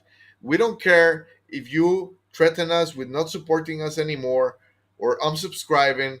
If we criticize Elon Musk, if we criticize Donald Trump, if we criticize RFK Jr., we're not gonna do it unfairly.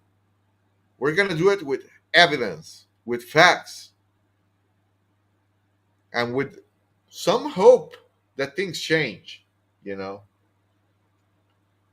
it's just we have this guy, RFK Jr. He had his father killed, his uncle killed, his nephew killed, or cousin. No, I think it's cousin. Let me see here. Yeah, cousin, JFK Jr. Murdered by the Zionist he now works for. Incredible. He's there hanging with Rabbi Shmuley, the dildo rabbi who owns a sex shop with his own daughter. Everything is upside down. But it's not about losing hope. It's not about losing faith. The worse things are, the stronger you should be in opposing them. Feeling weak from time to time, feeling a bit of despair from time to time, is fine. I understand that. Tomorrow is a new day. Tomorrow you can grow stronger.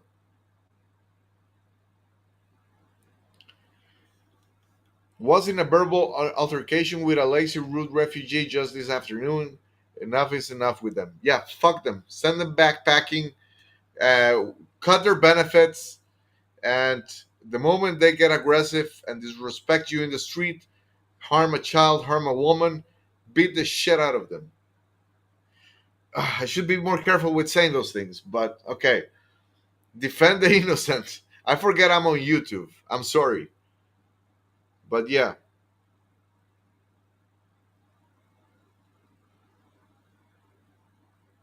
Okay, RFK Jr. Well, he looks like his father, but you can send me the videos and I'll check them out, Moxie Girl. I'm all about. I'm open-minded, obviously. That's why I got into this. But yeah, don't take any shit. DC is right. How old are you, my man? You you are the kind of neighbor I'd like to have. I'm I'm honestly sick and tired of weak men all around me. Skinny jean wearing muffos. Uh, you know, Juan Osavin's new grift. Okay, okay, Moxie girl. Sure, y'all get that on X then.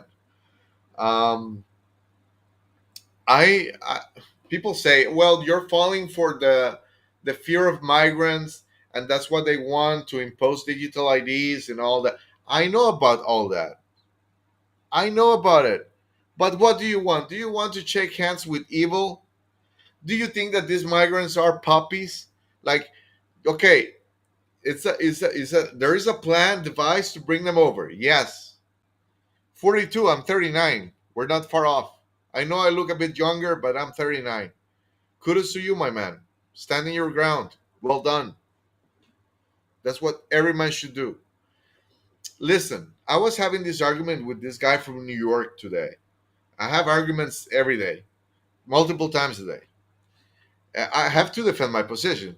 Of course, if someone is trolling, I'm going to be nasty and just troll them back. But if someone wants to have a good discussion with data, with arguments, with manners, I'm up for it. This guy was telling me, you're falling for the trap of fearing the migrants, fear being racist. Uh, well, first of all, you can call me racist. I don't give a damn. That ship already sailed. I've been called all kinds of things. Neo-Nazi, white supremacist, I don't know, you name it. I don't care. Now, it's not about racism, it's about pattern recognition. I worked in risk management, which is a career I abandoned to do this. I cannot go back to it, obviously.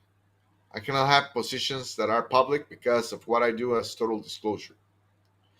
That's why I always insist, if you can afford it, subscribe, help our website, because this is what I do to survive for the meantime.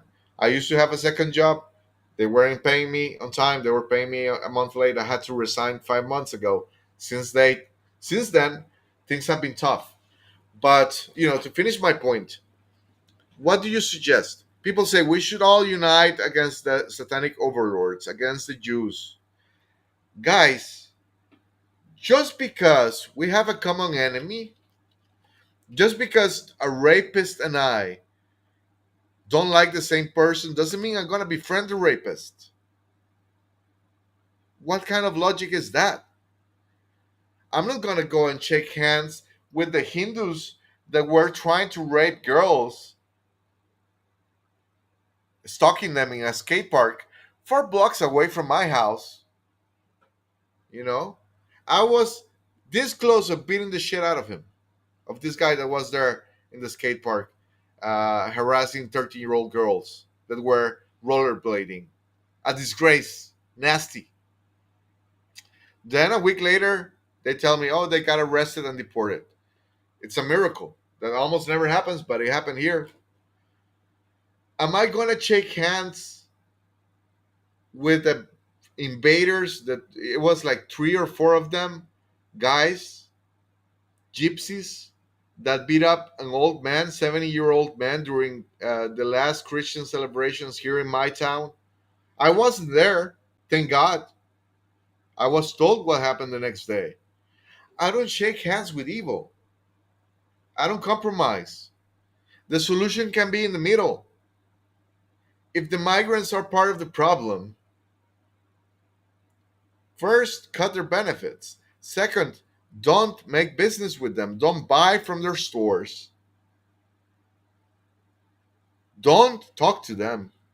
I mean, some of them can be an exception. Some of them are nice people. But the main thing is that they're trying to replace us.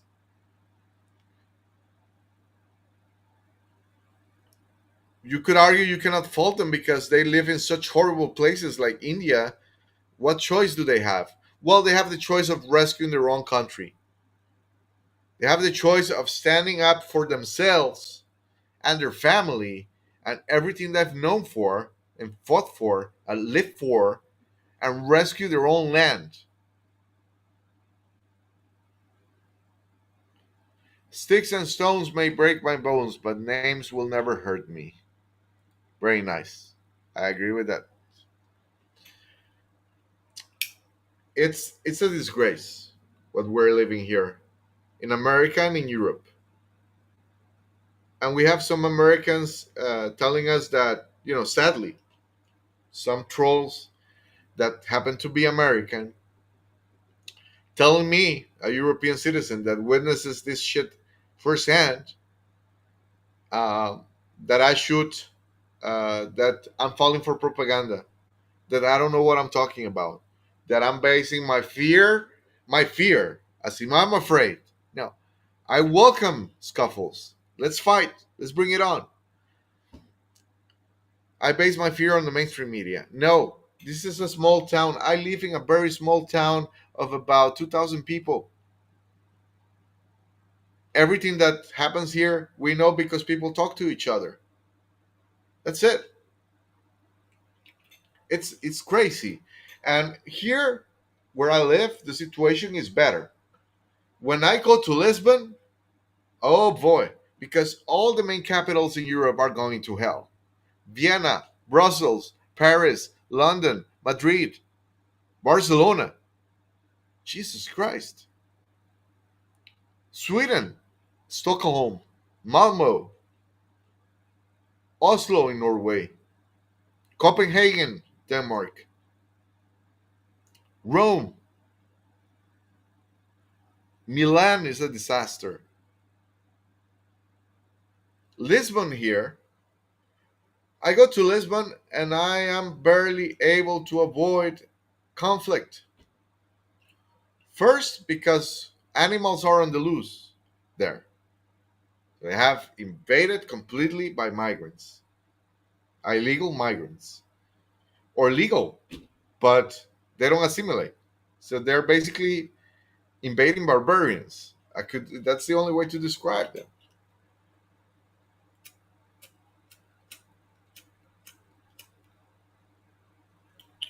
The other day, I went to Lisbon. I go to Lisbon like once a month.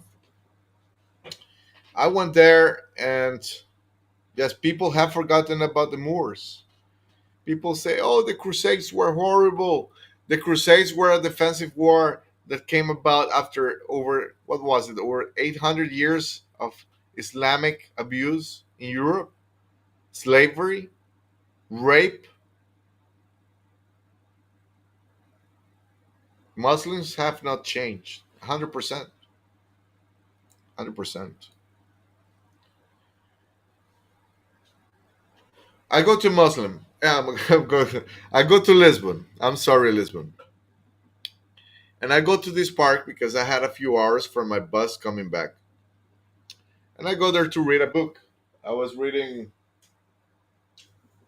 this book about the true story of the conquista in America, in Latin America, with the Spanish.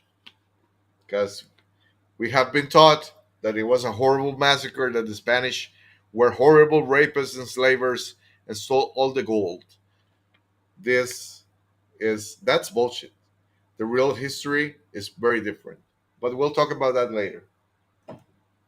So I'm there reading this book, and there's this tables. Most of them only women, like two women, three women, drinking coffee, drinking a beer. Then there's this table with two ladies and two men. I guess they were couples. I don't know. Maybe they were not.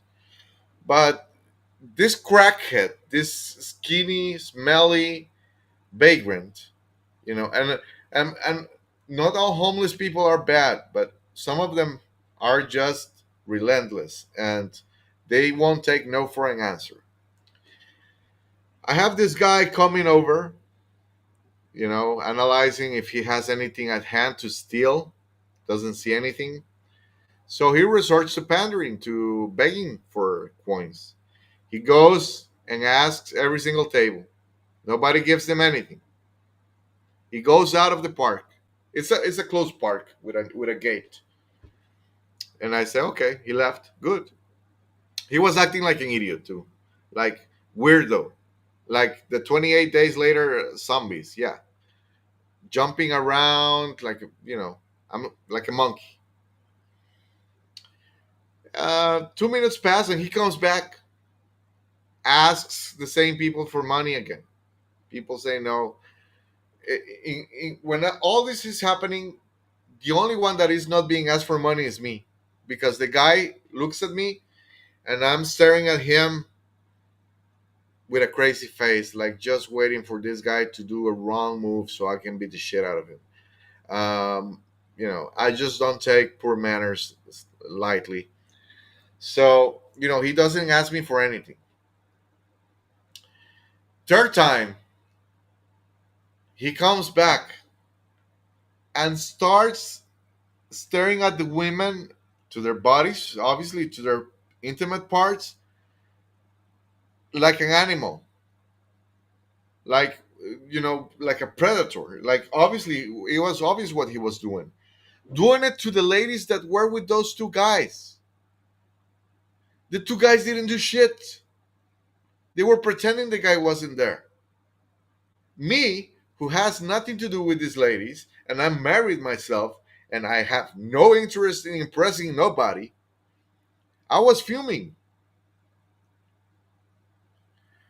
And the guy looks at me and asks me for a cigarette as I was lighting my cigarette. And I walked towards him I take out my cigarette and I'm about to give it to him. He's all happy. I take it back. I rip it off, throw it on the ground, and blow some smoke on his face. Instead of punching him right away, which was an option too, I decided to just mark my territory and make it clear that you're not handling shit and you're not welcome here. And I'm not gonna take your bullshit manners. Just because all the other men around me are cowards doesn't mean I'm one of them. And you just bumped into the wrong one. And if you're about business, let me know and we'll have some business right here. And people in the park were like, oh shit. Yeah, oh shit. No shit. You have grown so used to not being protected, not protecting yourselves, that when someone does it, it's a shock. So the guy understood.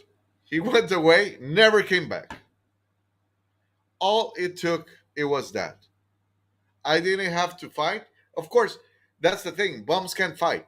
So I'm not gonna even like degrade myself to punch a guy that is a piece of shit and it's an unfair fight when I can put the fear in him, make him go away just with gestures, which is what I did. Um, Besides, who wants to really tango with a crackhead? They're full of shit, like dirty. I don't want to grab him into an armbar and then break his arm and then realize that my hands are full of shit. I'm sorry for being so crass, but those things were legit crossing through my mind. Exactly. I don't want his blood over me. I don't know where he has been. I don't know what needles he has been putting. I mean, I didn't stop doing heroin in 2008 just to get hepatitis C from some bum 20 years later. Fuck that, you know?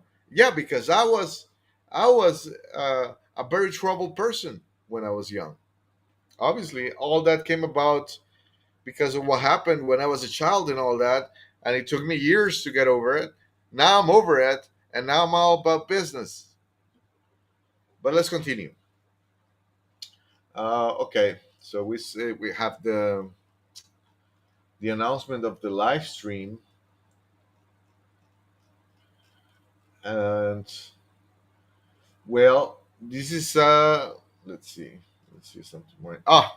This is a good one. This is how these people think. Most of them. Most of them. Let me know if we have sound, please. People is they're telling others to get out. This is our land. This is our country. And I would ask them, where did you come from?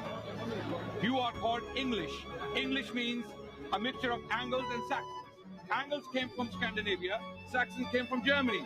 So, in other words, you're also immigrants, right? The native people of these lands are Celts, who were driven westwards. The Irish and the Welsh are actually the native people of these lands. So imagine if a Welshman came to from some English people in the city, in central London, he goes, get lost, go back to your country. You don't belong here. This is my island. This is my land. You have taken all our fields, all our corn, and all our sunshine, or clouds and rain. You have taken all of that.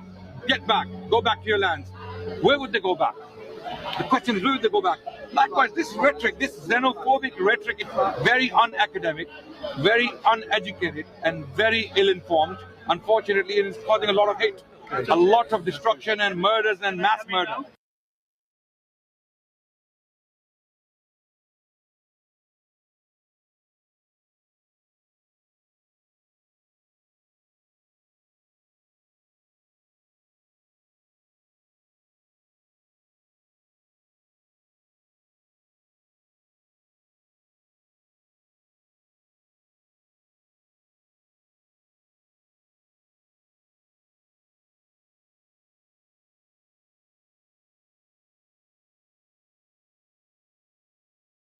Thank you for being on top of me and reminding me I'm muted. The argument of this guy that this guy is using He knows his history. Fine. But he's using it for his own agenda. He's claiming that racism and xenophobia are causing murders. Do you see Muslims being killed in England? Nope.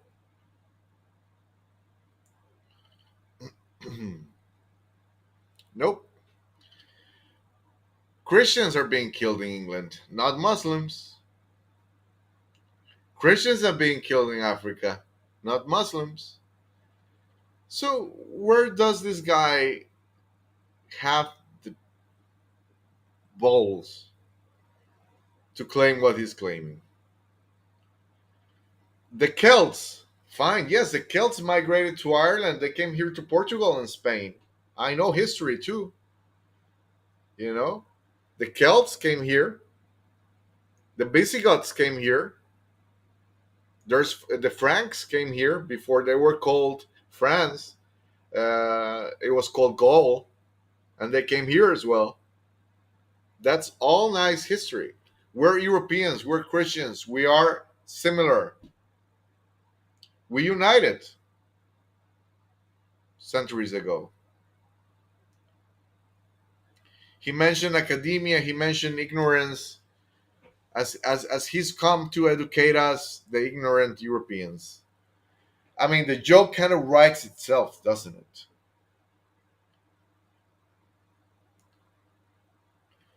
It's unbelievable. And most of them think like this. Most of them think like this. Don't be deceived into thinking, oh, it's only a few of them.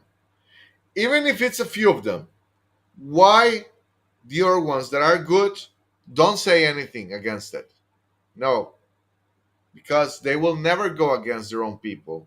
It doesn't matter if their own people are savaging others. We as Christians, we do stand for justice. Even if self-proclaimed Christians are doing evil, we will call it out. If our American or European brothers are criminals, rapists, pedophiles, we call them out.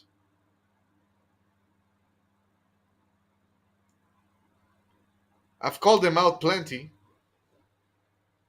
but this is the result of years of being nice.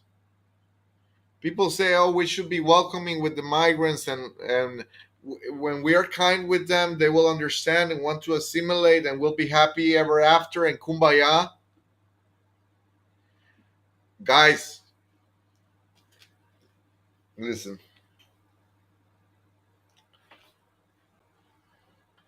We have been nice to these people for, I don't know, 30 years. And what did we have in exchange? Entitlement, no assimilation, no go zones, grooming gangs, pillaging, pickpockets, murder, rape. That's what we have. We have been nice and accommodating to these people for decades. And the consequences are already showing. It's crazy to do the same thing over and over and expect different results. The fair deal here is to tell them either assimilate or go away, close the borders immediately, cut the benefits, and start deporting or executing the criminals. You kill, you rape a European citizen, you are killed. This is what I would enforce.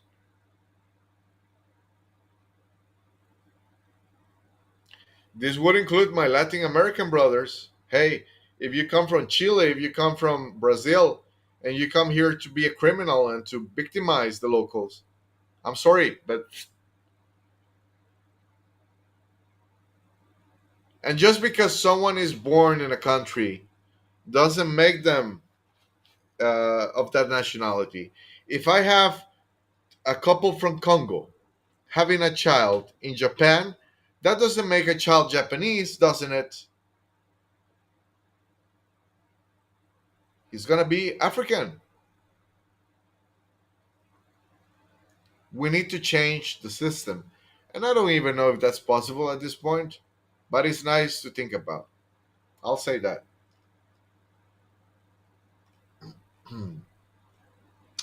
Okay, so I wanted to show you that in addition to my films, this is benefits of total disclosure as a website. You get to watch all these other films, which are not mine.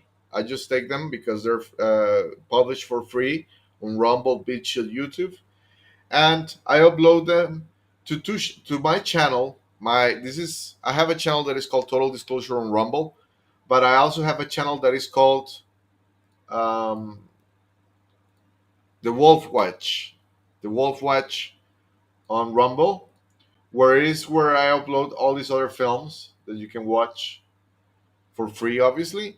But if you don't want to go to Rumble, you want to go to my website instead, you also have that choice. All you have to do is register a free account. So you go here.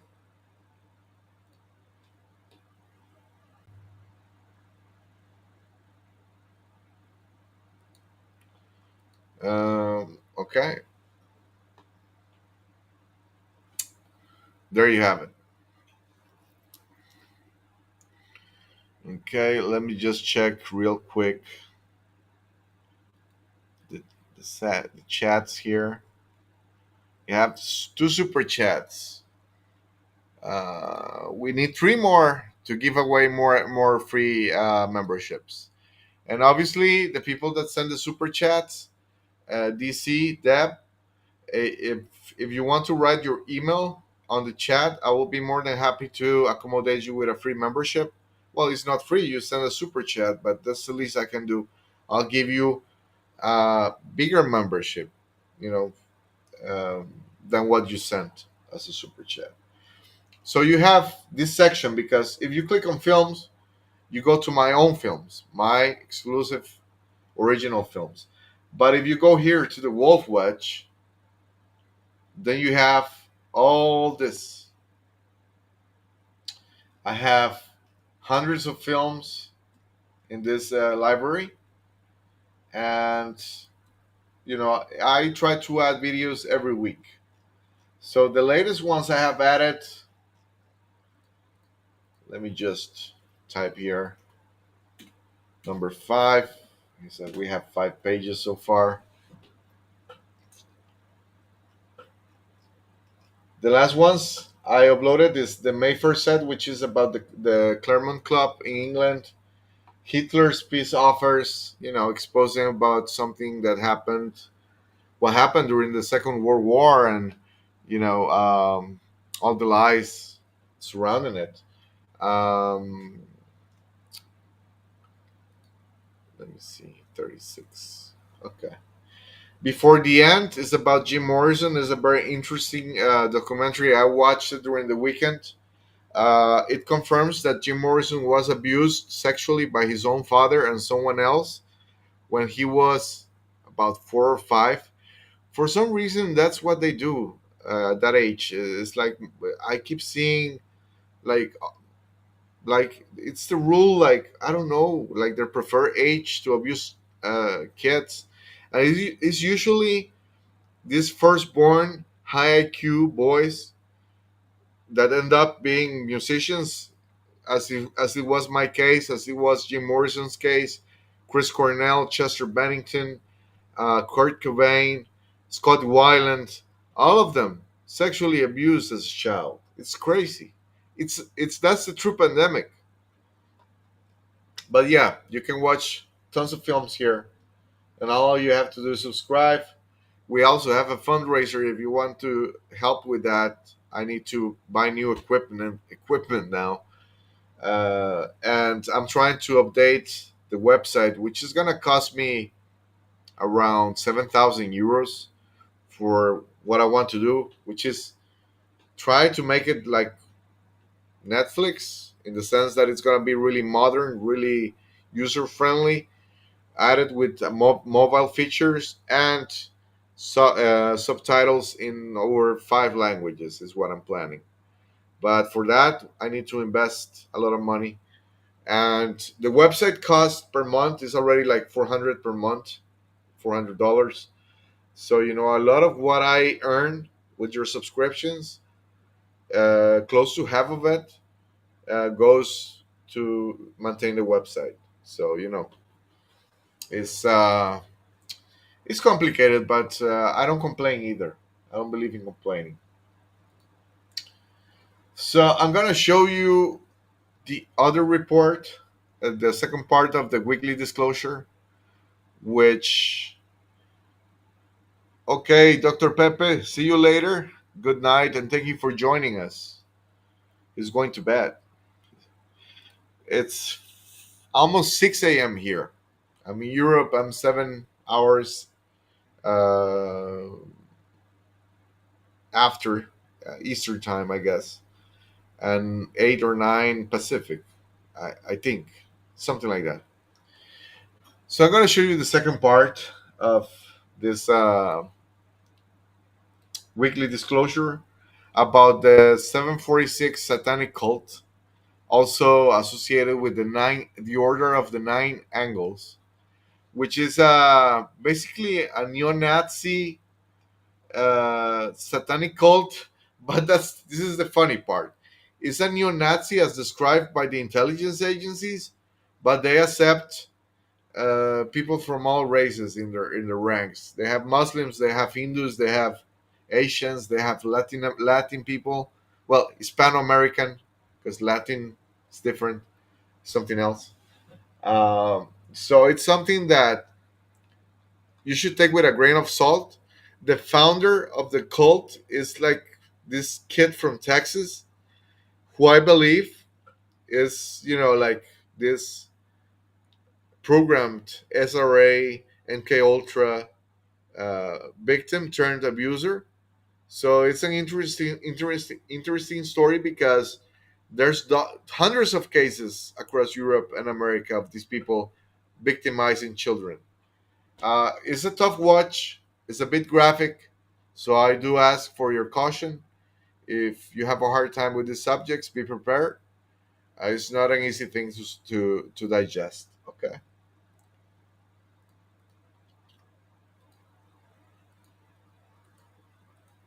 let's look for it real quick. Okay.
Group 764 is an offshoot of the Order of Nine Angles, otherwise known as O9A, a decentralized neo-Nazi Satanist extremist network dating back to the 1970s.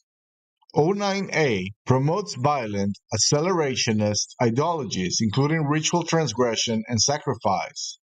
764 channels O9A aesthetics and doctrine, including extremist rhetoric and taboo-breaking content, into a digital cult that traffics in child sexual abuse material, promotes self-harm, and encourages violent acts against children. Arrests associated with 764 and O9A have occurred across Germany, Spain, Italy, the UK, Brazil, and the United States, highlighting international coordination.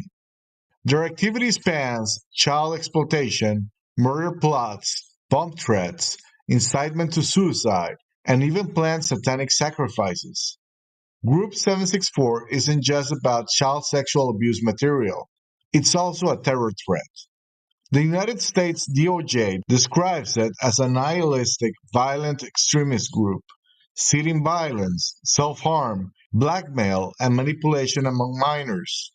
A violent splinter group called No Lives Matter emerged from 764 and has been involved in stabbings, shootings, and indiscriminate violence across North America and Europe. For example, this year we have the following incidents. United Kingdom, January. Cameron Finnegan jailed for 6 years. Charges include encouraging suicide, child sexual abuse material possession, and terrorism-related activity linked to 764. Italy, February. Teen arrested in Bolzano for terrorism involvement, child pornography, explosives, and weapons, allegedly planned a snuff film. Kentucky, February. Jairo Jaime Tinajero pled guilty to conspiracy to murder, racketeering, and child sexual abuse material. Spain, February. Hugo Figueroa arrested after mass shooting and bombing threats in Valencia, linked to both 764 and O9A. Florida, March. Jack Rocker was sentenced to 7 years for possession of 8,300 illicit images of child sexual abuse material. Brazil, May. A group was arrested for planning a terrorist attack at a Lady Gaga concert, armed with explosives, and allegedly planning a satanic child sacrifice. Germany, June. A 20-year-old Iranian, identified as White Tiger, was arrested in Hamburg on charges including murder, rape, and attempted murder. After 20 years at the FBI, Pat McMonigal had seen more violence than most, but it was his investigation of 764, an online network pressuring children to engage in self-harm and sexual abuse, that forced him into early retirement. McMonigal, who worked as a hostage negotiator and counterterrorism coordinator, now warns parents about the satanic child grooming cult his team attempted to shut down. Its members seize on the anonymity of platforms like Roblox, Discord, and Telegram to target children. They start with the smaller pieces of control.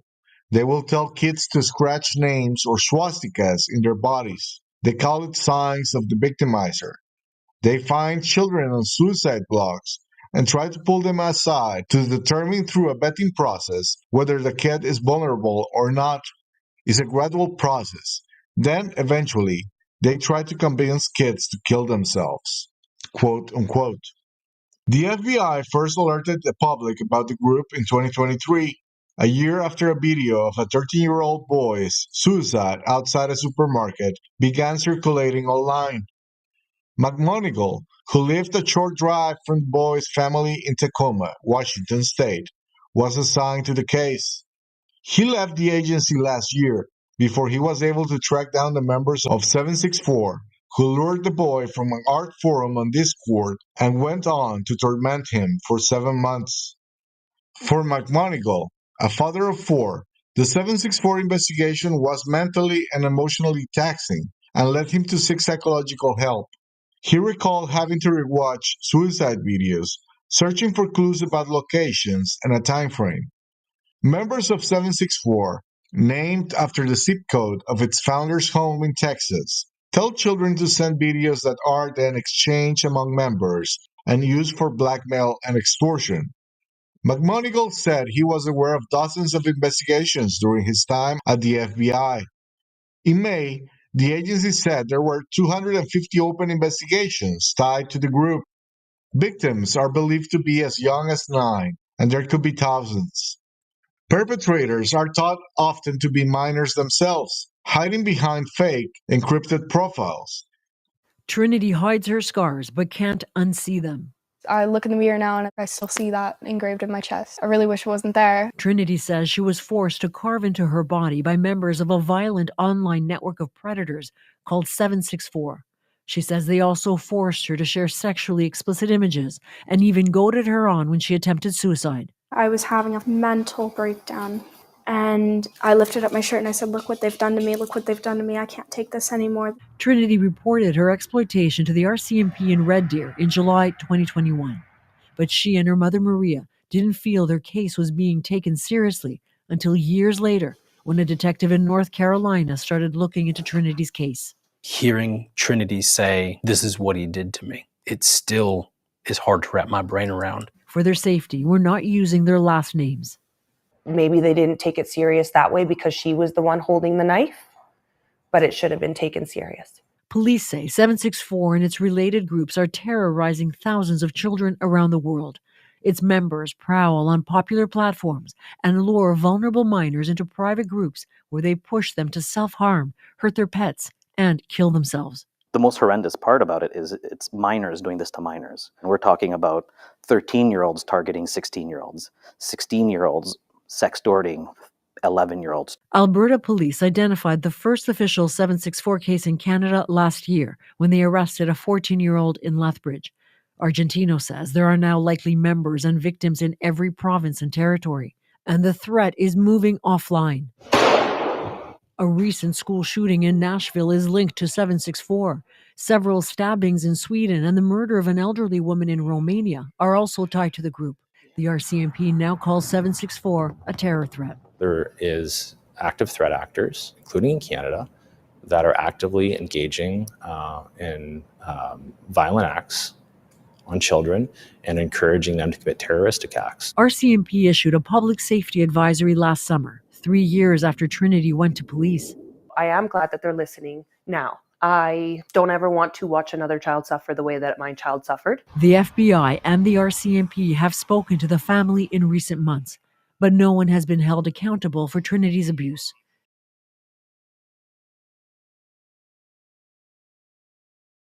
Launch July 20.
I'm sorry about that, guys. Is that I need to um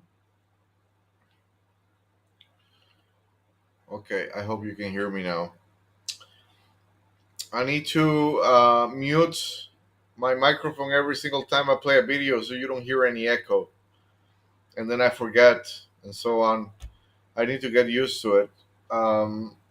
It's very hot in here. I'm not gonna wear my hat anymore.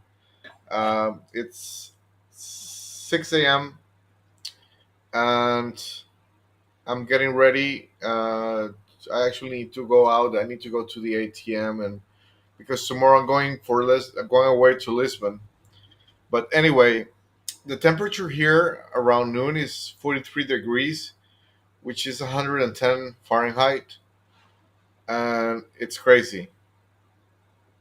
Um, but yeah, the satanic cult 764 horrendous.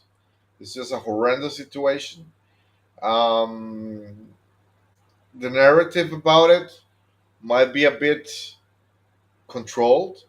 As you know, as you saw, they don't make much mention of mind control, MK Ultra, and those things.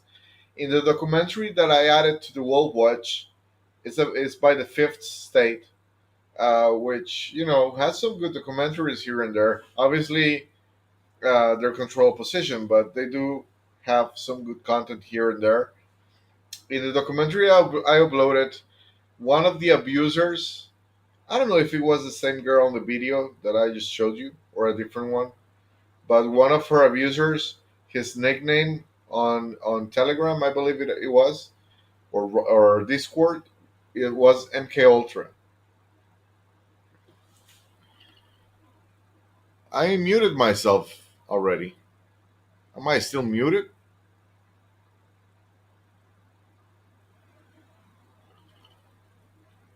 That's weird.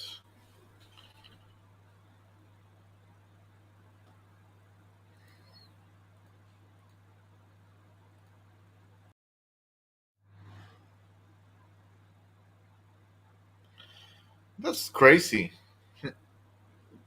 I thought you should be able to hear me now, like minutes ago. Okay. It's because there's also like a delay. So when I see your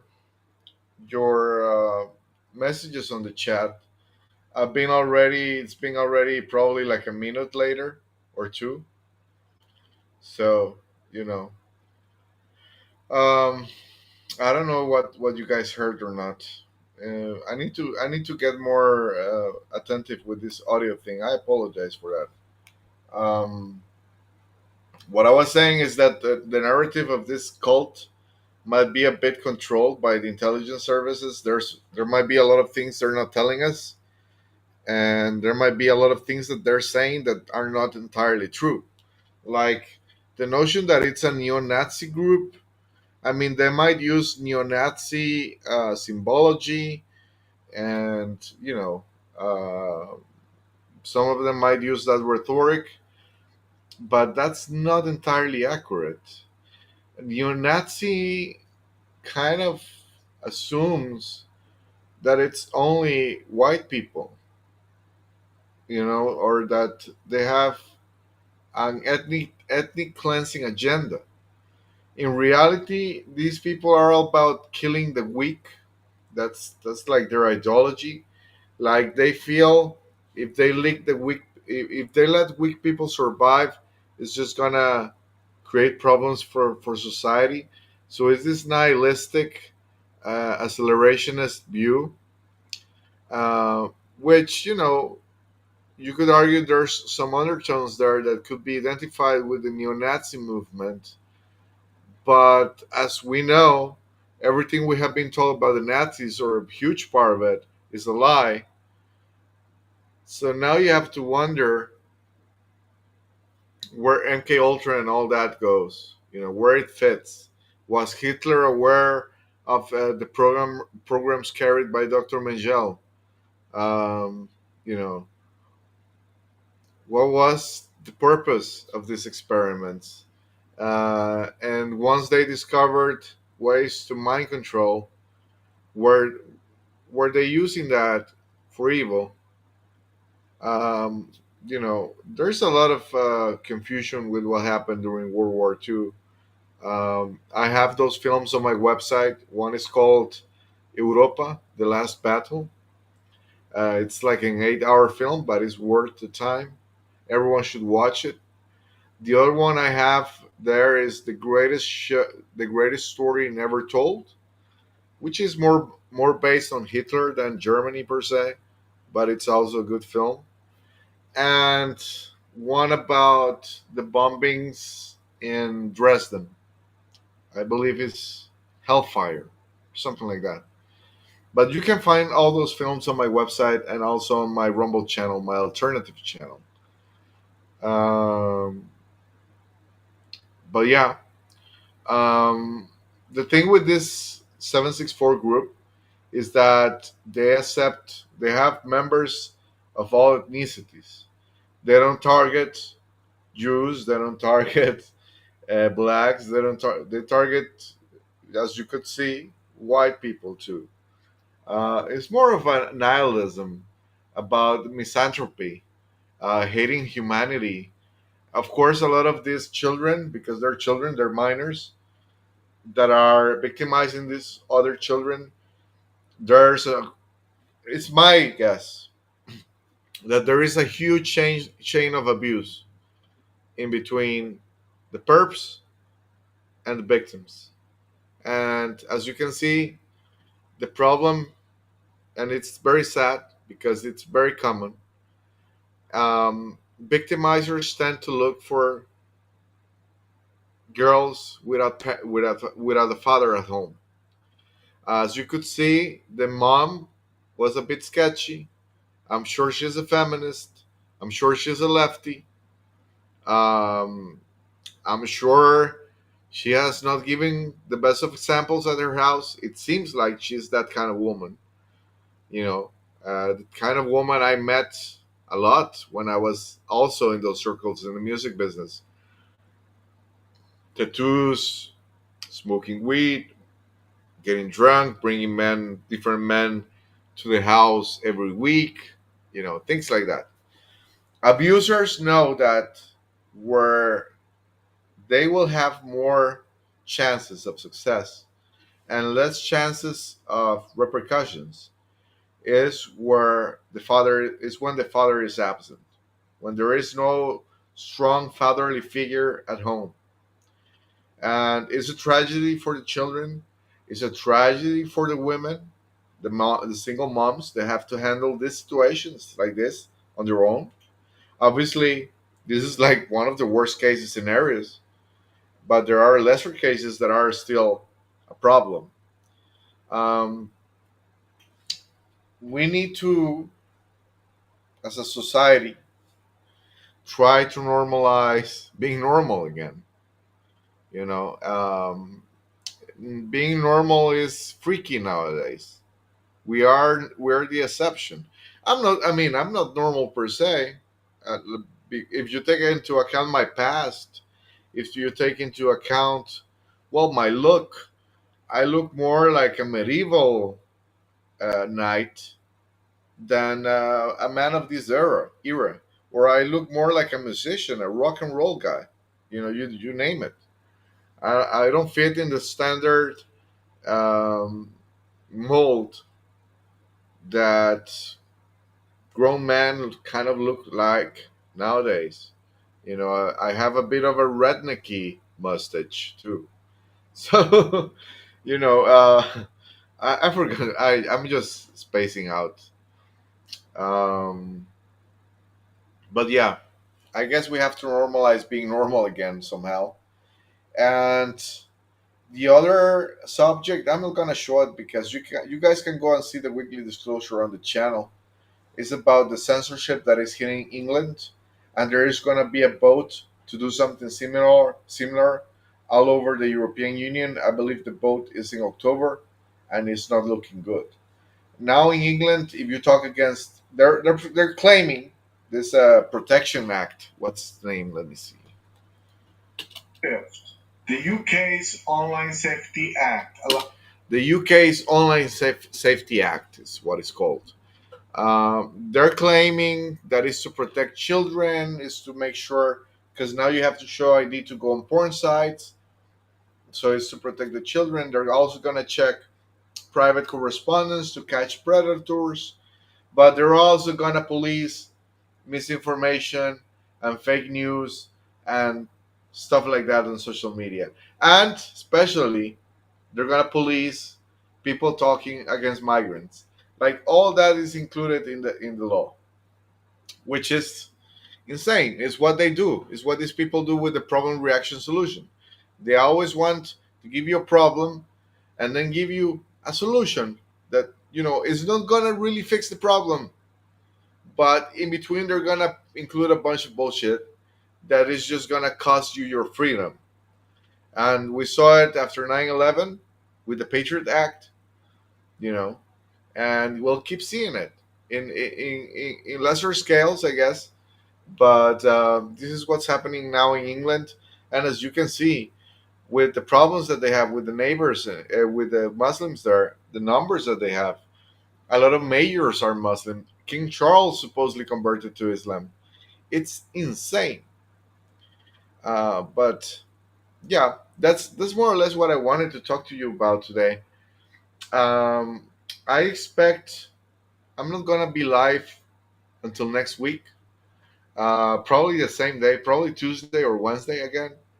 Um, I'm gonna publish the weekly disclosure on Monday, usually around 10 p.m. American time, Eastern time. Um, and I plan to publish the episode of Louder Than Love the next weekend, not this one, but the next one. Um, and in between, I was planning on there was something I needed to do. Well, before I publish the film, I think I'm gonna have a quick live with Buma, another live with the Buma-san. So you can make sure to tune into that. And let's see. And that's it. Tomorrow I'm just gonna meet my wife again. It's 6 a.m. here. I need to go run some errands, and I need to eat something, um, and start packing to go tomorrow to leave tomorrow for Lisbon. There is a guy there that is hunting down pickpocketers, thieves. They're in the streets of Lisbon. I tried to reach out because I wanted to hang with him. I'm gonna stay in Lisbon like a week, so I wanted to go with him filming for a whole day as he hunts down these pickpockets, which is funny. And I wanted to also be there in case someone gets rowdy and he needs some assistance. But I haven't been able to get in touch with him. So you know, maybe I just go there walking and try to find him myself. I just think that when people do that is great. When normal people take the bull by the horns and fight criminals and muggers and all these vagrants, it's awesome. It doesn't only make for great content; it makes for great living, and it makes for great fun. For men like me who always want to hold these people accountable, it's a fiesta. Thank you all for being here. Thank you, Jody. Thank you, DC. Thank you, Moxie Girl. Um, let's see who I'm forgetting. Thank you, Pepe. I have Hey Girl, Deb on YouTube. It was a nice stream. Brigetra, I I guess that's how you say it. Anyways, thank you all for joining me. It was lots of fun. On the next stream, I'm gonna probably talk about one of Donald Trump's handlers, which happens to be a Jew. What's his name?